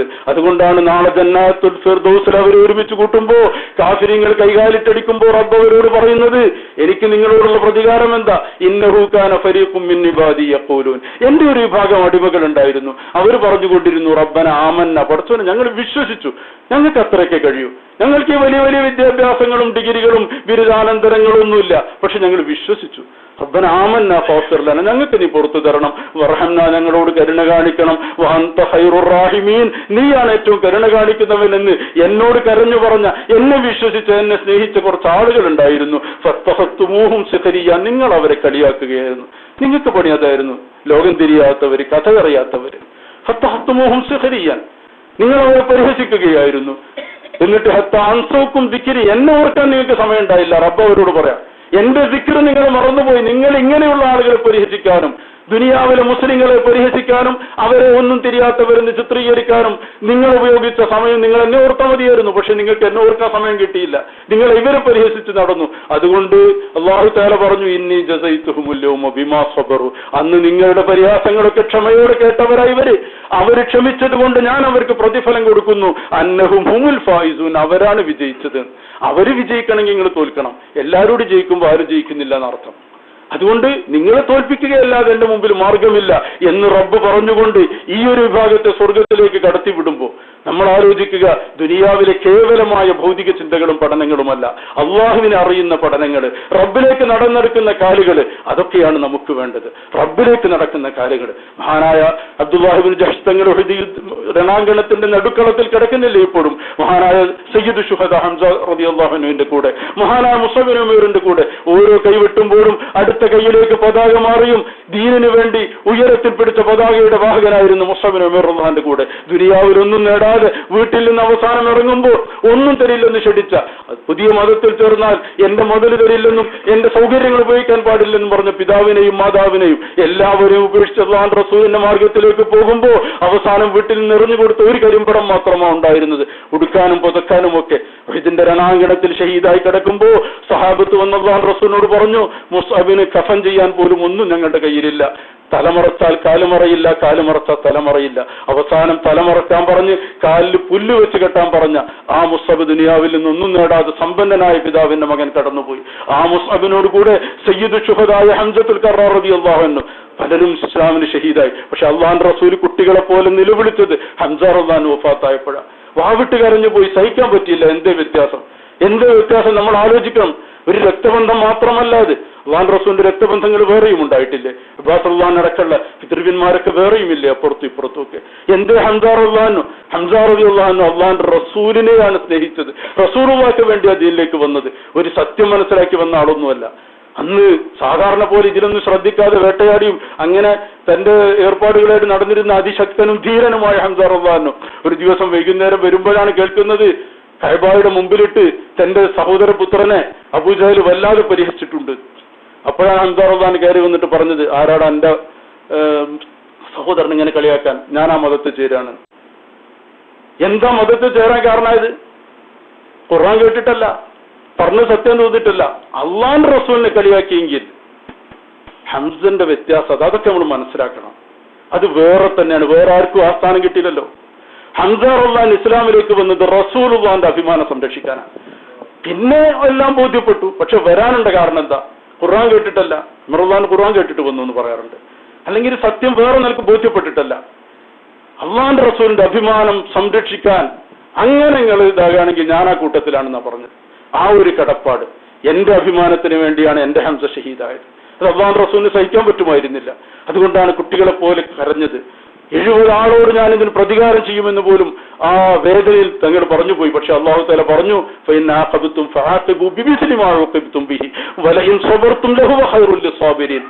അള്ളാഹു തആല അവിടെ ഇടപെട്ട് പറഞ്ഞു, പ്രതികാരം ചെയ്യുന്നെങ്കിൽ അത് ചെയ്തതിന്റെ അളവിലായിരിക്കണം. ഒരാളെ പിച്ചു ചീന്തി രൂപഭംഗപ്പെടുത്തിയെങ്കിൽ നിങ്ങൾക്ക് തിരിച്ചൊരാളോടും ചെയ്യാം, അല്ലാതെ 70 ആളോടും ചെയ്യാൻ പറ്റില്ല. എവിടെ അള്ളാഹ് ഇടപെടുന്നത് നോക്കണം. അള്ളാഹുവിന്റെ നീതി അത് ഏത് വികാരങ്ങളെയും അടക്കി നിർത്തണമെന്ന് റസൂലുള്ളാഹി സ്വല്ലല്ലാഹു അലൈഹി വസല്ലമയോട് അള്ളാഹ് പറഞ്ഞു, നിങ്ങൾക്ക് പ്രതികാരം ചെയ്യണമെന്നുണ്ടെങ്കിൽ ഞാനത് നിരോധിക്കുന്നില്ല, പക്ഷേ നിങ്ങളോട് ഇങ്ങോട്ട് ചെയ്യുന്നതിന്റെ അതേ അളവിൽ നിങ്ങൾക്ക് പ്രതികാരം ചെയ്യാം. എന്നാൽ അവിടെയും അള്ളാഹു തആല പറഞ്ഞു, വലഇൻ സബർതും, പ്രതികാരം ചെയ്യാതെ ക്ഷമിക്കുകയാണെങ്കിൽ ലഹുവ ഖൈറുൽ ലിസ്സാബിരീൻ, അത് തന്നെയാണ് ഏറ്റവും നല്ലത്. അതാണ് ഇസ്ലാം. അള്ളാഹുവിന്റെ റസൂൽ പറഞ്ഞു, ഞാൻ ആരോടും പ്രതികാരം ചെയ്യുന്നില്ല, ഞാൻ ക്ഷമിക്കുകയാണ് എന്ന്. അങ്ങനെ അള്ളാഹുവിന്റെ റസൂലിന് ഏറ്റവും വേദനയുണ്ടാക്കിയ ആ ഹംസ റളിയല്ലാഹു അൻഹു ഷഹീദായി. ഉഹദിന്റെ രണാങ്കണത്തിൽ നമുക്ക് കാണാം 2 കെട്ടുകൾ. മധ്യത്തിലൊരു കെട്ട്, സൈഡിലൊരു കെട്ടും. ബാക്കി സഹാബികളും ശുഹദാക്കളൊക്കെയും അങ്ങേ സൈഡിലാണെങ്കിൽ നടുവിലുള്ളത് മഹാനായ ഹംസ റളിയല്ലാഹു അൻഹും മുസ്അബ് ബിൻ ഉമറും അക്കൂട്ടത്തിൽ അബ്ദുല്ലാഹി ബിൻ ജഹ്ഷ് തങ്ങൾ. അബ്ദുല്ലാഹി ബിൻ ജഹ്ഷ് തങ്ങൾ ഉഹദ് യുദ്ധം തുടങ്ങുന്നതിന്റെ തൊട്ടു മുമ്പ് മഹാനായ സഅദ് ബിൻ അബീ വഖാസ് റളിയല്ലാഹു അൻഹു ദുആക്ക് ഉത്തരം കിട്ടുമെന്ന് സഹാബത്തിൽ പ്രസിദ്ധനായ ആളാണ്. മുസ്തജാബുദ് ദഅവ സഅദ് ബിൻ അബീ വഖാസ് തങ്ങൾ. സഅദ് ബിൻ അബീ വഖാസ് തങ്ങൾ ദുആക്ക് ഉത്തരം കിട്ടാൻ എന്താ കാര്യം? അല്ലാഹുവിന്റെ റസൂലിനോട് ചെന്ന് പറഞ്ഞതാ. ഓരോരുത്തർ ഓരോന്നാണല്ലോ ചോദിക്കുക. ചിലർക്ക് രോഗം മാറി കിട്ടല്, ചിലർക്ക് ഓരോ വിഷയം. സഅദ് ബിൻ അബീ വഖാസ് റളിയല്ലാഹു അൻഹു സമർത്ഥന. അദ്ദേഹം ചോദിച്ചു, അല്ലാഹുവിന്റെ റസൂലെ, എന്നെ മുസ്തജാബുദ് ദഅവത്താക്കാൻ ദുആ ചെയ്യണം, ദുആക്ക് ഉത്തരം കിട്ടുന്ന ആളാക്കാൻ പിന്നെ എല്ലാത്തിനും അങ്ങോട്ട് വരണ്ടല്ലോ. കുറച്ചും കൂടി അഡ്വാൻസ്ഡ് ആയ ചോദ്യമാണ്. എന്റെ ദുആക്ക് ഉത്തരം കിട്ടുന്ന ആളാക്കാൻ എന്നെ അങ്ങനെ ദ്വാർക്കണം എന്ന് പറഞ്ഞു. അല്ലാഹുവിന്റെ റസൂല് എല്ലാത്തിനും കൊടുക്കും, ഒന്നും പിടിച്ചു വെക്കൂല. പക്ഷെ ഒരു നിബന്ധന ഉണ്ടാവും ചിലടത്ത്. എന്താ മറുപടി പറഞ്ഞത്? അത്ബു മത്അമക്, ഭക്ഷണം നന്നാക്കണം. ദുആക്ക് ഉത്തരം കിട്ടണമെങ്കിൽ ഹലാല് മാത്രം കഴിക്കണം. ഞാൻ ദ്വാരണ മാത്രം പോരാ. ഒരു ദുആക്ക് ഉത്തരം കിട്ടുന്നതിന്റെ ഏറ്റവും വലിയ ഷർത്ത്, ഒന്നാമതിന് വിശ്വാസങ്ങൾ പഠിപ്പിച്ചു കൊടുത്താതാ, ഭക്ഷണം ഹലാലായിരിക്കണം. എന്താ കണ്ണിത്തുസ്താക്കർ കയ്യുയർത്തുമ്പോ ഇത്രങ്ങി കാണുന്നത്? ഓരോ കാര്യത്തിൽ ഈ ആ സൂക്ഷ്മത, ഭക്ഷണത്തിൽ ഹലാലാവുക, ഒരു ഹറാമ് കലരാതിരിക്കുക. അങ്ങനത്തെവർ ചോദിച്ചാൽ അങ്ങതാണ് ദുആയുടെ ഉത്തരം. അതുകൊണ്ടല്ലേ വിശ്വാസങ്ങൾ വേറെ സമയത്ത് പറഞ്ഞത്, ആളുകൾ യുദ്ധ സഫർ ഒരുപാട് യാത്ര പോകും, എല്ലാ മക്കബറയിലേക്കും പോകും, ധാരാളം യാത്ര ചെയ്യും, മുടി ചടപിടിക്കും. യാത്ര കൊണ്ട് മുടിയൊന്നും ശ്രദ്ധിക്കാൻ കഴിയില്ല, ശരീരത്തിലൊക്കെ പൊടി ഉണ്ടാവും. ഒക്കെ യാത്രയുടെ ലക്ഷണങ്ങൾ, ദീർഘമായി യാത്ര ചെയ്യും. എന്നിട്ട് അപ്പോലും യാ റബ്ബ് യാ റബ്ബ് എല്ലായിടത്തും ചെന്ന് യാ റബ്ബി എന്ന് പറഞ്ഞാൽ അങ്ങനെ ദ്വാരക്കും. അന്നാ യുസ്തജാബു ലഹു എന്ന് അവസാനം പറഞ്ഞു. എവിടുന്ന് ഉത്തരം കിട്ടാനാണ്? അല്ലാഹുവിന്റെ റസൂൽ ചോദിക്കുകയാണ്, അന്നാ യുസ്തജാബു ലഹു, എവിടുന്നാ ഉത്തരം കിട്ടുക? എന്തതിന് കാരണം പറഞ്ഞത്? അന്നാ യുസ്തജാബു ലഹു എന്നതിന് മുമ്പായി അതിന്റെ കാരണം പറഞ്ഞു. മൽബസുഹു ഹറാം വമത്അമുഹു ഹറാം വഗുസിയ ബിൽ ഹറാം, വസ്ത്രം ഹറാമായിരിക്കും, ഭക്ഷണം ഹറാമായിരിക്കും, ഹറാമിലൂടെയാണ് വളർന്നു വന്നത്. പിന്നെ ഇവിടുന്ന് ഉത്തരം കിട്ടുക. ഉത്തരം കിട്ടാവുന്ന ലോകങ്ങളിലൊക്കെ ചെന്നിട്ടും ഉത്തരം കിട്ടാവുന്ന സ്ഥലങ്ങളിലൊക്കെ യാത്ര ചെയ്തിട്ടും ഒന്നും ഉത്തരം കിട്ടൂല. ആദ്യം ഇത് ശരിയാക്കണം. ഹലാലായ ഭക്ഷണം, ഹലാലായ വസ്ത്രം. നമ്മൾ നമ്മുടെ മക്കൾക്ക് ഭക്ഷിപ്പിക്കുന്നത് നാളെ അവർക്ക് ഒരു ഉത്തരവും കിട്ടാത്ത കോലത്തിലാക്കുന്നുവെങ്കിൽ അതിന് ഉത്തരവാദി നമ്മളാണ്. കഷ്ടപ്പെട്ടും മക്കൾക്ക് ഹലാല് മാത്രം ഭക്ഷിപ്പിക്കാൻ പ്രവാസികളായി നമ്മളൊക്കെ ശ്രദ്ധിക്കണം. നമ്മുടെ ജീവിതത്തിൽ കലരുന്ന ഏതൊരു ഹറാമും നമ്മുടെ കുടുംബങ്ങളെപ്പോലും, ഏതൊരു കുല്ലു ലഹ്മിൻ നബത മിൻ സുഹ്തിൻ ഫന്നാറു ഔലാ ബിഹി, ഹറാമിലൂടെ വളർന്ന ഏതൊരു ഇറച്ചിയും നരകത്തിനാണ് അവകാശപ്പെട്ടതെന്ന് ശഫീഉനാ റസൂലുള്ളാഹി. നമ്മളിങ്ങനെ സ്നേഹിക്കുന്ന മക്കളെ എന്നൊക്കെ പറയുമ്പോ, എന്റെ പിതാവിന്റെ വീട്ടിൽ നിന്ന് പലപ്പോഴും ഉമ്മയോടും പെങ്ങന്മാരോടും ഒക്കെ പറയാറുണ്ട്, മരുമക്കളോടും ഒക്കെ, ഒരു കുട്ടിയെ സ്നേഹിക്കുക എന്ന് പറഞ്ഞാല് അവര് വേണ്ടതൊക്കെ കൊടുത്തിട്ട് അവസാനം നരകത്തിന്റെ വക്കത്താർ കൊണ്ടാക്കി കൊടുത്ത് അവിടെ തള്ളിയിട്ട് കൊടുക്കാന്നല്ല. നമ്മളെപ്പോഴും ശ്രദ്ധിക്കേണ്ട ഒരു കാര്യം, നമ്മുടെ സ്നേഹങ്ങൾ മക്കളെ നരകത്തിലേക്ക് നയിക്കുന്നതാവരുത്. കുറച്ചൊക്കെ കഷ്ടപ്പെട്ടാലും അവരുടെ അംഗീതങ്ങൾക്ക് ഒത്തു നിൽക്കാൻ കഴിഞ്ഞില്ലെങ്കിലും എന്റെ മകൻ സ്വർഗത്തിൽ പോകണം, എന്റെ മകൾ സ്വർഗത്തിൽ പോകണമെന്ന് ചിന്തിക്കുന്നതാണ് യഥാർത്ഥ സ്നേഹം. അല്ലാഹു തആല നമുക്കൊക്കെ മക്കളോടൊപ്പം സ്വർഗത്തിൽ പ്രവേശനം നൽകുമാറാവട്ടെ. പ്രിയപ്പെട്ടവരെ, ഞാൻ നീട്ടുകയല്ല. ഹറമിനെ നമ്മൾ സ്നേഹിക്കണമെന്ന് പറഞ്ഞപ്പോൾ ഇങ്ങനെ പറഞ്ഞു പോയതാണ്. ആ വിശുദ്ധമായ ഹറമിനെ സ്നേഹിക്കുക, അള്ളാഹുവിന്റെ ഭവനത്തെ സ്നേഹിക്കുക, അള്ളാഹുവിനോടുള്ള ഒരു ഇഷ്ടമുണ്ടാവുക, റബ്ബിനോടുള്ള ഇഷ്ടം. അത് നമ്മൾ ഓരോന്നിനും പറഞ്ഞാൽ റബ്ബ് നമുക്ക് പുതിയ പുതിയ ഉത്തരങ്ങൾ തന്നുകൊണ്ടേയിരിക്കും. ഞാൻ പറഞ്ഞല്ലോ, അൽഹംദുലില്ലാഹ് പുതിയ അനുഭവമായി. പിന്നെ സൂറത്തുൽ അഹ്ഖാഫ് തുടങ്ങിയപ്പോ അല്ലാഹു തആല പറഞ്ഞു, ഇന്നല്ലദീന ഖാലു റബ്ബുനല്ലാഹ്, ഞങ്ങളുടെ റബ്ബ് അല്ലാഹു ആണെന്ന് പറഞ്ഞവര്, സുമ്മസ്തഖാമു, പിന്നെ നേരായി ജീവിക്കുകയും ചെയ്ത ആളുകള്, അവർക്ക് സ്വർഗമുണ്ടെന്നും ഒന്നും പേടിക്കേണ്ടതില്ലെന്നും സൂറത്തുൽ അഹ്ഖാഫിൽ വന്നപ്പോ ഞാൻ വെറുതെ ഇങ്ങനെ ചിന്തിച്ചു, പഠിച്ചോനെ, ഇന്നല്ലദീന ഖാലു റബ്ബുനല്ലാഹ്, റബ്ബുനല്ലാഹ് എന്ന് പറയാം, അത് വലിയ പണിയൊന്നുമില്ല, റബ്ബുനല്ലാഹ് എന്ന് പറയാം. സുമ്മസ്തഖാമു, പിന്നെ നേരായി നിൽക്കുവാണല്ലേ, കുറച്ച് പണിയാണല്ലോ. ഈ നേരായി നിൽക്കുന്നവർക്ക് മാത്രമേ സ്വർഗം കൊടുക്കുള്ളൂ. അതിലിപ്പോ എന്താ അത്ര വലിയ കാര്യം? നേരായി നിൽക്കാത്തവർക്ക് സ്വർഗം കൊടുക്കുമ്പോഴല്ലേ നീ അർഹമുർ റഹീമീനാവണത്. വെറുതെ റബ്ബിനോട് നമ്മളിങ്ങനെ പറയണം ചിലതൊക്കെ. നേർക്ക് തന്നെ ജീവിച്ച് സ്വർഗം വാങ്ങാന്ന് പറഞ്ഞാല് തൗഫീഖിന് റബ്ബ് തന്നെയാണ്. പക്ഷെ എന്നാലും കുറെ പണിയെടുത്തിട്ടല്ല, എന്താ എനിക്ക് പണിയെടുക്കാതെ തന്നൂടെ? അങ്ങനെ ഒന്നും നേരല്ലാതെ ജീവിച്ചാലും എനിക്ക് സ്വർഗം തന്നൂടെ? നീ അത്ര അർഹമുർ റഹീമീനല്ലേ? വെറുതെ റബ്ബിനോട് ഒരു ഇഷ്ടത്തോടെ സംസാരിച്ചു കൊണ്ടിരിക്കുക. അപ്പൊ അടുത്തായിട്ട് വരും അല്ലാഹു തആല പറഞ്ഞു, വസൈനൽ ഇൻസാന ബിവാലിദിഹി ഹുസ്ന, മനുഷ്യനോട് ഞാൻ ഉപദേശിച്ചത് മാതാപിതാക്കളോട് നന്മ ചെയ്യണം. ഹമലത്തുഹു ഉമ്മുഹു കുർഹൻ വവദഅതുഹു കുർഹ, വളരെ പ്രയാസപ്പെട്ടാണ് ഉമ്മ ഗർഭം ധരിച്ചത്, വളരെ പ്രയാസപ്പെട്ടാണ് ഉമ്മ പ്രസവിച്ചത്. വഹംലുഹു വഫിസാലുഹു 30 ശഹറ, 30 മാസക്കാലം കഷ്ടപ്പാടായാണ് ഒരു ഉമ്മ കുട്ടിയെ വളർത്തുന്നതും ഗർഭം ധരിക്കുന്നതും പ്രസവിക്കുന്നതും. പിന്നെ ആദ്യത്തെ ആ കാലങ്ങളൊക്കെ അല്ലാഹു തആല പറഞ്ഞു 30 മാസക്കാലം, 2.5 കൊല്ലം. വളരെ കഷ്ടപ്പാടുന്നല്ലേ ഒരു ഉമ്മക്ക്, ഒരു ഗർഭവും അതിന്റെ പ്രസവവും ആ കുഞ്ഞിന്റെ കാലവും ഒക്കെ. എന്നിട്ട് അങ്ങനെയൊക്കെ ഒരു കുട്ടിയെ പ്രസവം നൽകിയ ഉമ്മയോട് കരുണ കാണിക്കണം, നന്മ ചെയ്യണമെന്ന് മനുഷ്യനോട് നാം ഉപദേശിച്ചു എന്ന് പറഞ്ഞിട്ട് അല്ലാഹു പറയാണ്, ഹത്താ ഇദാ ബലഗ അശുദ്ധഹു, ആ കുട്ടി അങ്ങനെ വളർന്നു. ഉമ്മ അവനെ വളർത്തി കൊണ്ടുവന്ന് അവസാനം ആ കുഞ്ഞ് അവന്റെ ഏറ്റവും നല്ല പ്രായമായി. വബലഗ 40 സന, 40 വയസ്സായി. നിങ്ങൾ ആലോചിച്ച്, ഖുർആൻ സ്പെസിഫിക് ആയിട്ട് ആ വയസ്സ് പോലും പറയാണ്. യുവാവായി എന്നല്ല പറഞ്ഞത്, ഒരു മനുഷ്യന്റെ ഏറ്റവും നല്ല പ്രായം 40 വയസ്സ്. നിങ്ങൾ ആലോചിക്കുക, നമ്മളിൽ പലരും ആ ഒരു പരിധിയിൽ തന്നെയല്ലേ? നിങ്ങളിൽ പലരും, നമ്മളൊക്കെ അത് കഴിഞ്ഞുപോയി. 40 എന്നതിന്റെ ഒരു പരിസരത്തല്ലേ, അല്ലെങ്കിൽ ഇന്നല്ലെങ്കിൽ നാളെ എത്താൻ പോകുന്നിടത്തല്ലേ നിങ്ങളിൽ പലരും ഉള്ളത്. നമ്മുടെ ഈ പ്രായത്തെ സൂചിപ്പിച്ചുകൊണ്ട് അല്ലാഹു പറഞ്ഞു 40 വയസ്സായി. വബലഗ 40 സന, ആ സമയത്ത് ആ മനുഷ്യൻ എന്താ ചെയ്യുന്നത്? നന്മ ചെയ്യുന്ന മാതാപിതാക്കളോട്, നന്മ ചെയ്യുന്ന മക്കളുടെ സ്വഭാവം പ്രവാസികളായ നമ്മളോട്, പ്രത്യേകിച്ച് തങ്ങൾ അവരോട് സൂചിപ്പിച്ചു. വളരെ പ്രധാനപ്പെട്ട ഒരു കാര്യം, പെരുന്നാൾ നിങ്ങൾക്ക് സന്തോഷമാവുന്നില്ല, കാരണം നിങ്ങൾ നിങ്ങളുടെ ഉറ്റവരോടും ഉടയവരോടും കൂടെയല്ല. അല്ലാഹു സന്തോഷം നൽകട്ടെ എന്ന് അദ്ദേഹം പ്രാർത്ഥിച്ചു. എന്തിനു വേണ്ടിയാണ് ഇവിടെ കഷ്ടപ്പെടുന്നത്? അവനവൻ ഏറ്റവും ഇഷ്ടപ്പെട്ട സ്വന്തം മക്കളും ഉമ്മ ഉപ്പ തുടങ്ങിയവരോടൊപ്പം പെരുന്നാൾ കഴിക്കാൻ പല പ്രവാസികൾക്ക് സാധിക്കുന്നില്ല. എന്താ നമ്മൾ ചെയ്യേണ്ടത്? അല്ലാഹു തആല നമ്മളോട് പറയാണ്, 40 വയസ്സായ മകന്റെ ധർമ്മം എന്താണ്? വബലഗ 40 സന, ആ സമയത്ത് കാല, ആ മനുഷ്യൻ പറയുകയാണ്, റബ്ബി ഔസിനി അൻ അഷ്കുറ നിഅമതക അല്ലതി അൻഅംത അലയ്യ വഅലാ വാലിദൈ, പടച്ചവനെ നീ എനിക്ക് ഔസിനി അവസരം തരണം, അൻ അഷ്കുറ നിഅമതക, നീ എനിക്ക് ചെയ്ത നിഅമത്തിന് നന്ദി ചെയ്യാൻ. നീ എനിക്ക് പടച്ചവനെ ഒരുപാട് നിഅമത്ത് ചെയ്തിട്ടുണ്ടല്ലോ, അതിനെനിക്ക് നന്മ ചെയ്യാൻ, നന്ദി ചെയ്യാൻ നീ എനിക്ക് അവസരം തരണം റബ്ബേ എന്ന് പ്രാർത്ഥിക്കുന്ന മകൻ. എനിക്ക് നീ നിഅമത്ത് ചെയ്തതിന് നന്ദി ചെയ്യാൻ എന്ന് പറഞ്ഞിട്ട് അവസാനിപ്പിക്കണില്ല, വഅലാ വാലിദയ്യ, എന്റെ ഉമ്മക്കും ഉപ്പക്കും, എന്റെ ഉമ്മാക്കും വാപ്പാക്കും ഈ ഒരുപാട് നന്മ ചെയ്തല്ലോ, അതിന് നിന്നോട് നന്ദി ചെയ്യാൻ അവർക്ക് അവസരം കൊടുക്കണം എന്നല്ല പറഞ്ഞത്, എനിക്ക് അവസരം തരണമെന്ന്. എന്റെ ഉമ്മാക്ക് റബ്ബ് ഒരു നന്മ ചെയ്തിട്ടുണ്ടെങ്കിൽ അതിന് റബ്ബിനോട് നന്ദി ചെയ്യേണ്ടവൻ ഞാനാണെന്ന ബോധം ഉണ്ടാവണം. എന്റെ പ്രിയപ്പെട്ടവരെ, നമ്മൾ ഓരോരുത്തർക്കും വേണം ആ ബോധം. നിങ്ങളുടെ ഉമ്മാക്ക് റബ്ബ് ഒരുപാട് അനുഗ്രഹം ചെയ്തില്ലേ? ദീനുൽ ഇസ്ലാമിലല്ലേ ഉമ്മയുള്ളത്? അതിൽ വലിയൊരു അനുഗ്രഹം ഉണ്ടോ? അതിന് റബ്ബിനോട് നിങ്ങൾ മക്കൾ എന്ന നിലയ്ക്ക് നമ്മൾ നന്ദി ചെയ്യണം. ഉമ്മാക്ക് റബ്ബ് ചെയ്ത അനുഗ്രഹത്തിന് നമ്മൾ നന്ദി ചെയ്യണം. അതാണ് ഒരു മകൻ പ്രാർത്ഥിക്കേണ്ടത്. എന്റെ ഉപ്പാക്ക് റബ്ബ് ഒരു അനുഗ്രഹം ചെയ്തെങ്കിൽ അതിന് ഉപ്പ നന്ദി ചെയ്തോട്ടെ എന്നല്ല, ഉപ്പാന്റെ കടം വീട്ടേണ്ടവനാണ് ഞാൻ, എന്റെ റബ്ബിനോട് അതിന് എനിക്കും കൂടി നന്ദി ചെയ്യണമെന്ന് പ്രാർത്ഥിക്കുന്ന മകനാവണം നമ്മൾ. എന്നിട്ട് അല്ലാഹു തആല അവിടെ നിർത്തിയില്ല. റബ്ബി ഔസിനി അൻ അഷ്കുറ നിഅമതക അല്ലതി അൻഅംത അലയ്യ വഅലാ വാലിദയ്യ വഅൻ അഅമല സാലിഹൻ തർളാഹ്, നിനക്ക് പൊരുത്തപ്പെട്ട സാലിഹ അമൽ ചെയ്യാനും റബ്ബേ നീ എനിക്ക് അവസരം തരണം. വഅസ്ലിഹ് ലി ഫീ ദുർരിയതി, എന്റെ സന്തതികളെ നീ നന്നാക്കിയും തരണം. 40 വയസ്സാവുമ്പോ ഒരു കമ്പാർട്ട്മെന്റ് പോലെ അപ്പുറപ്പുറം ബന്ധമുണ്ട്. ഒരു വശത്ത് മാതാപിതാക്കൾ, മറുവശത്ത് മക്കള്. രണ്ടിനെയും ഒരുപോലെ കൂട്ടിപ്പിടിച്ച് കൊണ്ടുപോകാൻ സാധിക്കുന്ന ഒരു എഞ്ചിനായിരിക്കണം നമ്മൾ.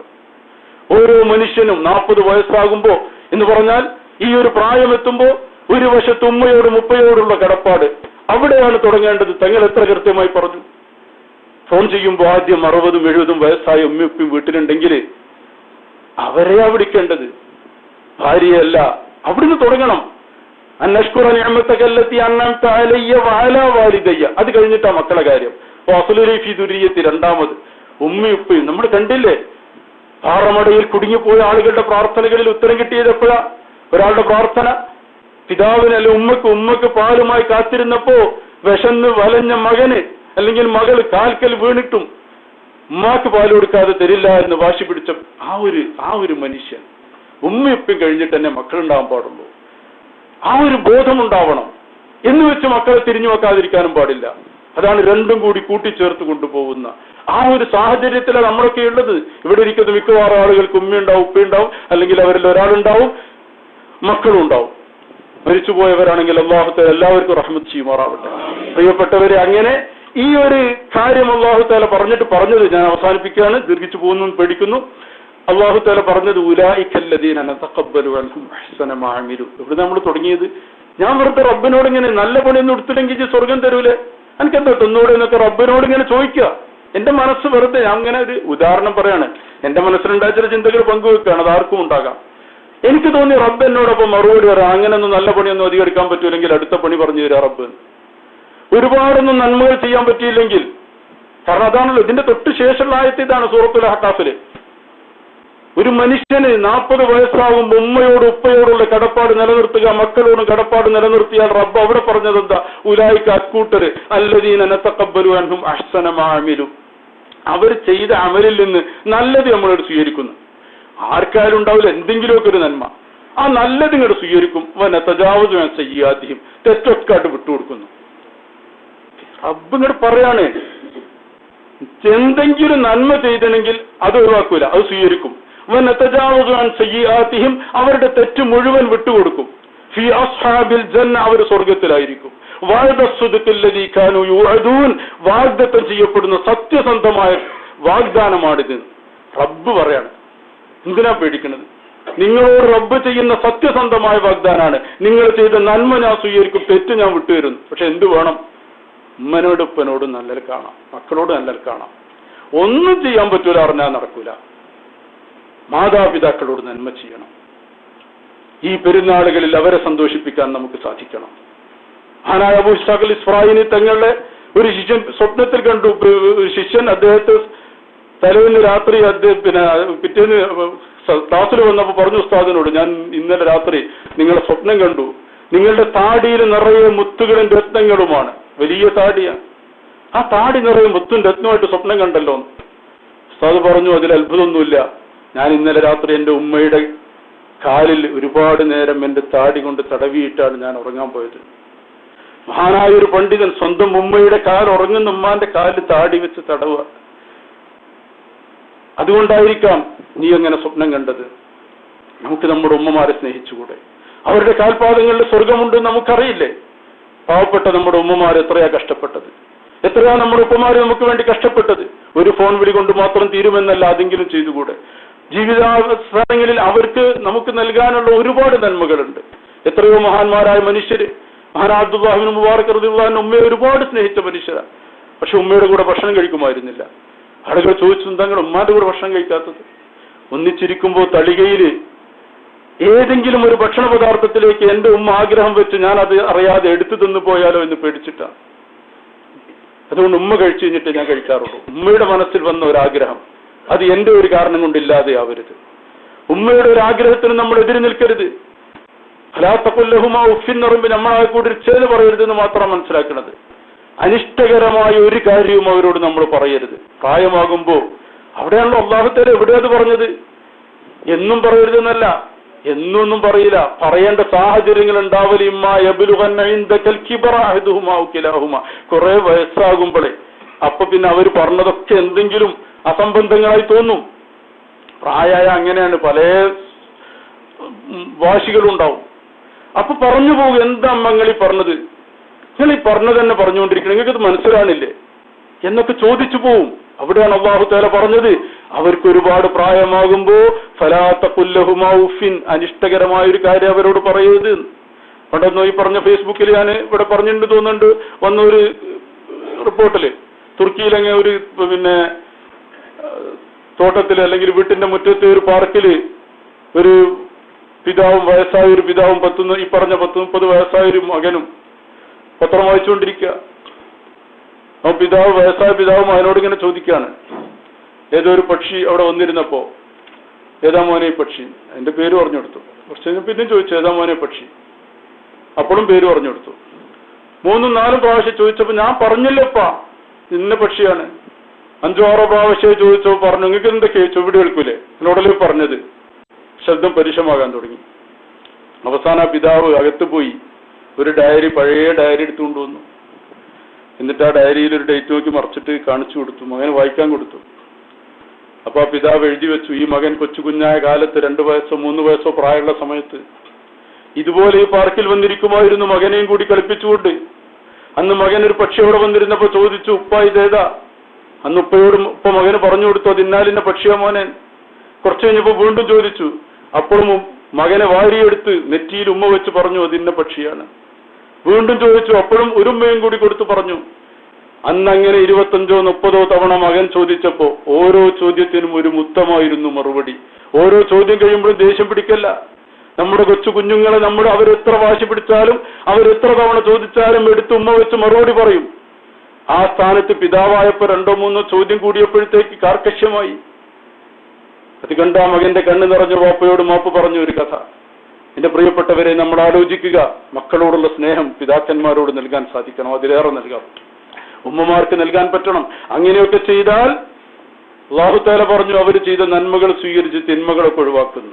മറുവശത്തോ വല്ലദീ ഖാല ലിവാലിദൈഹി ഉഫ്ഫിൽ ലകുമാ, മാതാപിതാക്കളോടൊക്കെ വളരെ അനിഷ്ടകരമായി സംസാരിച്ചിട്ട്, അതൈദാനി അൻ നുഖ്റജ വഖദ് ഖലത്തിൽ ഖുറൂനു മിൻ ഖബ്ലി, എത്രയൊക്കെ തലമുറ കഴിഞ്ഞുപോയി, എന്നെ ഇവിടുന്ന് പുറത്താക്കുന്നതാണോ നിങ്ങളൊക്കെ പേടിപ്പിക്കുന്നത് എന്നൊക്കെ പറഞ്ഞ് അവരെ ഭീഷണിപ്പെടുത്തുകയും അവരുടെ ആശയാദർശങ്ങളെ ചോദ്യം ചെയ്യുകയും ചെയ്യുന്ന മക്കളെ പറ്റി അല്ലാഹു തആല പറഞ്ഞു. അവരോ വാപ്പി അള്ളാഹിനോട് കരഞ്ഞു പറയാണ്, മോനെ നീ വിശ്വസിക്ക്, നീ ഇങ്ങനെയൊന്നും പറയല്ലേ, നിനക്ക് പറഞ്ഞാൽ പടച്ചോന്റെ അടുത്ത് നിന്ന് കുരുത്തക്കേട് പറ്റും, പടച്ചോൻ നിന്നെ ശപിക്കും എന്നൊക്കെ പറഞ്ഞ് അവര് നിലവിളിക്കുമ്പോഴും അവര് പറയാണ്, മാഹാദാ ഇല്ലാ അസാത്തീറുൽ അവ്വലീൻ, ഇതൊക്കെ പുരാണ കഥകളാണ് ഉമ്മ, നിങ്ങൾ ഇന്നത്തെ പുതിയ ടെക്നോളജി അറിയില്ല, ഈ കാലഘട്ടം നിങ്ങൾക്ക് അറിയില്ല, നിങ്ങൾ ഏതോ പുരാണ 6-ാം നൂറ്റാണ്ടിന്റെ കഥയും പറഞ്ഞ് നടക്കുക എന്ന് പറഞ്ഞ് അവരെ ഭീഷണിപ്പെടുത്തുന്ന ആളുകളെ പറ്റി അല്ലാഹു തആല ഈ ആയത്തിനെ തുടർന്ന് പറയുന്നത് എന്താ? ഉലൈകല്ലദീന ഹഖ്ഖത് അലൈഹിമുൽ ഖൗൽ. അത് അല്ലാഹു നേരത്തെ കുറെ ആളുകളുടെ കാര്യത്തിൽ തീരുമാനം എടുത്തിട്ടുണ്ട്. അക്കൂട്ടത്തിൽപ്പെട്ടതാ എന്താണത്? നരകത്തിന്റെ അവകാശികളായ ആളുകൾ. അല്ലാഹു തആല അങ്ങനെ തീരുമാനിച്ച ആളുകൾ പിന്നെ ഒരു രക്ഷയില്ല. അതുകൊണ്ട് നമ്മൾ ചിന്തിക്കുക, നമ്മുടെ മക്കൾ ഏത് വഴിയിലൂടെ കടന്നു പോകണം. നാളെ നമ്മളോട് ഉമ്മ ഉപ്പ ഇതൊന്നുമല്ല, പുതിയ ടെക്നോളജിയും പുതിയ ലോകവും പുതിയ ലോകക്രമവും നിങ്ങൾക്കിതറിയില്ല എന്ന് പറയുന്ന മക്കളാവണോ? നമ്മൾ അവരുടെ കാര്യത്തിൽ വേവലാതിപ്പെടണോ? അതല്ല ഞാൻ നേരത്തെ പറഞ്ഞ 40 വയസ്സ് നമ്മുടെ മക്കൾക്കാകുമ്പോ ആയുസ് അല്ലാഹു തന്നാൽ അന്ന് നമുക്ക് 80-70 ഒക്കെ വയസ്സാകുമ്പോ നമ്മളെ പരിഗണിക്കുന്ന മക്കളാവണോ? പ്രവാസികളെ ഗൗരവമായി ചിന്തിക്കേണ്ടതാണ്. നാട്ടിലെല്ലാ സൗകര്യം ചെയ്തു കൊടുക്കുക, കുട്ടികളുടെ ആവശ്യങ്ങളൊക്കെ നിറവേറ്റി കൊടുക്കുക, അതുമാത്രം ജീവിത ലക്ഷ്യമാകുക. അവരെവിടെ പോകുന്നു, എന്ത് ചെയ്യുന്നു, എങ്ങനെയാവുന്നു എന്നതിനെ പറ്റി ഒന്ന് ചിന്തിക്കാതിരിക്കുക. എന്നിട്ട് അവസാനം അവരേതൊക്കെയോ ആശയങ്ങളുടെ, ഏതൊക്കെയോ പ്രണയങ്ങളുടെ, ഏതൊക്കെയോ പ്രതിസന്ധികളുടെ നടുച്ചുഴിയിൽപ്പെടുമ്പോ കുടുംബത്തെയും നാടിനെയും എല്ലാം ഉപേക്ഷിച്ചു പോകുമ്പോ കണ്ണീരോടെ ഇരുന്നിട്ട് കാര്യമില്ല. നല്ല ചുറ്റുപാടുകൾ ഉണ്ടാക്കി കൊടുക്കുക, ദീനി സാഹചര്യങ്ങളിൽ മക്കളെ വളർത്തുക. അതിന് പറ്റുന്ന ധാരാളം സ്ഥാപനങ്ങൾ നാട്ടിലിപ്പോൾ ഉണ്ട്. സമന്വയ വിദ്യാഭ്യാസത്തിന്റെ കേന്ദ്രങ്ങളുണ്ട്. നമുക്ക് എല്ലാ വിദ്യാഭ്യാസവും നേടാനുള്ള അവസരങ്ങളും റബ്ബ് തന്നിട്ടുണ്ട്. അതുകൊണ്ട് മക്കളെയൊക്കെ ഒരു നല്ല രീതിയിൽ വളർത്തുന്ന ചുറ്റുപാടുകളാണ് പ്രധാനം. തഅലീമിനേക്കാൾ തർബിയത്താണ് പ്രധാനം. ചുറ്റുപാടുകൾ നന്നായിരിക്കണം. ഒരുപാട് വിദ്യാഭ്യാസം ഉണ്ടായിട്ടൊന്നും കാര്യമില്ല. വളരുന്ന ചുറ്റുപാടുകൾ ദീനിയാണോ എന്ന് പരിശോധിക്കുക. അങ്ങനെയുള്ള സ്ഥാപനങ്ങൾ തേടിപ്പിടിച്ച് മക്കളെ അവിടെയൊക്കെ ചേർത്ത് പഠിപ്പിക്കുക. അല്ലാഹു തആല തൗഫീഖ് ചെയ്യുമാറാവട്ടെ.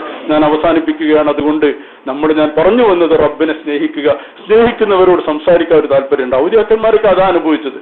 ഞാനതിന് നിങ്ങൾക്ക് ഒരു പ്രചോദനം നൽകാൻ വെറുതെ എന്ന് പറഞ്ഞു മാത്രം. നമുക്കതിന്റെ രസം എന്താണെന്ന് അറിയില്ല. ഔലിയാക്കന്മാർ റബ്ബിനോട് സംസാരിച്ചുകൊണ്ടാണ് നടക്കുക. അവർക്ക് അവർ ആനന്ദമാണ്. അപ്പൊ റബ്ബ് അവരോട് മറുപടി പറയുന്നതായിട്ട് അവർക്ക് തോന്നും. നമുക്കതൊന്നും സാധിക്കില്ല. പക്ഷെ നമുക്ക് ഖുർആനിൽ ലയിച്ചു തരാൻ പറ്റും.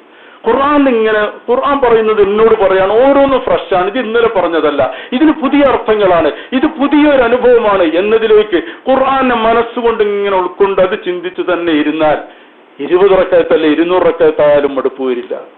ഒരു ഖത്തമല്ല 10 ഖത്തമായാലും മതി വരില്ല. ഷാഫി തങ്ങൾ ഓതന്നെയുള്ളൂ ഓതുക. മഹാനായ ഉസ്മാൻ റളിയല്ലാഹു ഒരു റക്അത്ത് ഒരു ഖത്തം മതിയാക്കാൻ തോന്നണില്ല. ആ ഓത് തന്നെയാണ്, അവസാനിപ്പിക്കാൻ കഴിയുന്നില്ല. അതൊരു ഹരമായി മാറും. അങ്ങനെ അള്ളാഹിന്റെ കലാം ഒരാൾക്ക് ഇഷ്ടപ്പെടാൻ പറ്റിയാൽ അതിനൊക്കെയുള്ള വേദികൾ ഉണ്ടാക്കുക, ഖുർആൻ ധാരാളമായി പഠിക്കാനുള്ള അവസരങ്ങൾ ഉണ്ടാവുക. അല്ലാഹു തആല തൗഫീഖ് ചെയ്യുമാറാവട്ടെ. ഇത്രയും നേരം നിങ്ങളൊക്കെ ക്ഷമിച്ചിരുന്നതിന് ഞാൻ നിങ്ങളോട് നന്ദി പറയുകയാണ്. ഇത്രയും ദീർഘിച്ച് സംസാരിക്കണമെന്ന് ഉദ്ദേശിച്ചതല്ല, പക്ഷേ നിങ്ങളുടെ ക്ഷമ കണ്ടപ്പോൾ പറഞ്ഞു പോയതാണ്. ഏതായാലും ഇനിയും വരാനും കാണാനും ആഗ്രഹിക്കുന്നത് ധാരാളം സമയം നിങ്ങളോടൊപ്പം കഴിയാനാണ്. ഉമ്മ അൽഹംദുലില്ലാ ഞാൻ പോകുന്നതിനെ കണക്ക് എത്രയോ ആരോഗ്യവതിയാണ്. നിങ്ങളുടെയൊക്കെ പ്രാർത്ഥന അതിലുണ്ടെന്ന് എനിക്കറിയാം.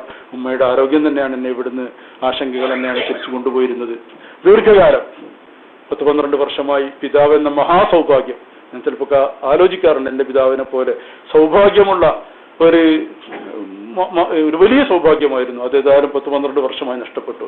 ഇവിടെ മുഹമ്മദ് കുട്ടിയാജിയെ കണ്ട് തെറ്റത്തറിയാം. എൻ്റെ പിതാവ് അത്രയും ദുനിയാവിനോടൊരു താല്പര്യമില്ല, സംശുദ്ധനായി ജീവിച്ച ഒരു മനുഷ്യൻ. അല്ലാഹു തആല ആഖിറത്തിൽ സ്വർഗത്തിൽ ഒരുമിച്ച് കൂട്ടിത്തരുമാറാവട്ടെ. ആ സൗഭാഗ്യം അവസാനിച്ചപ്പോഴും ബാക്കി നിന്നത് ഉമ്മ എന്ന ഒരു വല്ലാത്ത പിതാവിന്റെ നിഴലായി സാധാരണഗതിയിൽ സാധിക്കാത്ത വിധം ത്യാഗം ചെയ്ത ഒരു സ്ത്രീയാണ് എൻ്റെ ഉമ്മ. ഒരു ബാപ്പന്റെ കൂട്ടത്തിലായതുകൊണ്ട് അങ്ങനെ ആ ഉമ്മയുടെ സൗഭാഗ്യം, അവരോടൊപ്പം കഴിയാനുള്ള ആഫിയത്തും ആരോഗ്യവും ദീർഘായുസും അവർക്കും ഞങ്ങൾക്കും ഒക്കെ തരാനും നമ്മുടെയൊക്കെ മാതാപിതാക്കൾക്ക് ജീവിച്ചിരിക്കുന്നവർക്ക് ആഫിയത്തുള്ള ദീർഘായുസ് അള്ളാഹു നൽകുമാറാവട്ടെ. നിങ്ങളൊക്കെ പ്രാർത്ഥിക്കണം. ഉമ്മ ആരോഗ്യവതിയാണെങ്കിൽ വീണ്ടും ഇവിടെയൊക്കെ വരാനും ഒരുമിച്ചിരിക്കാനാണ് എൻ്റെ സന്തോഷം.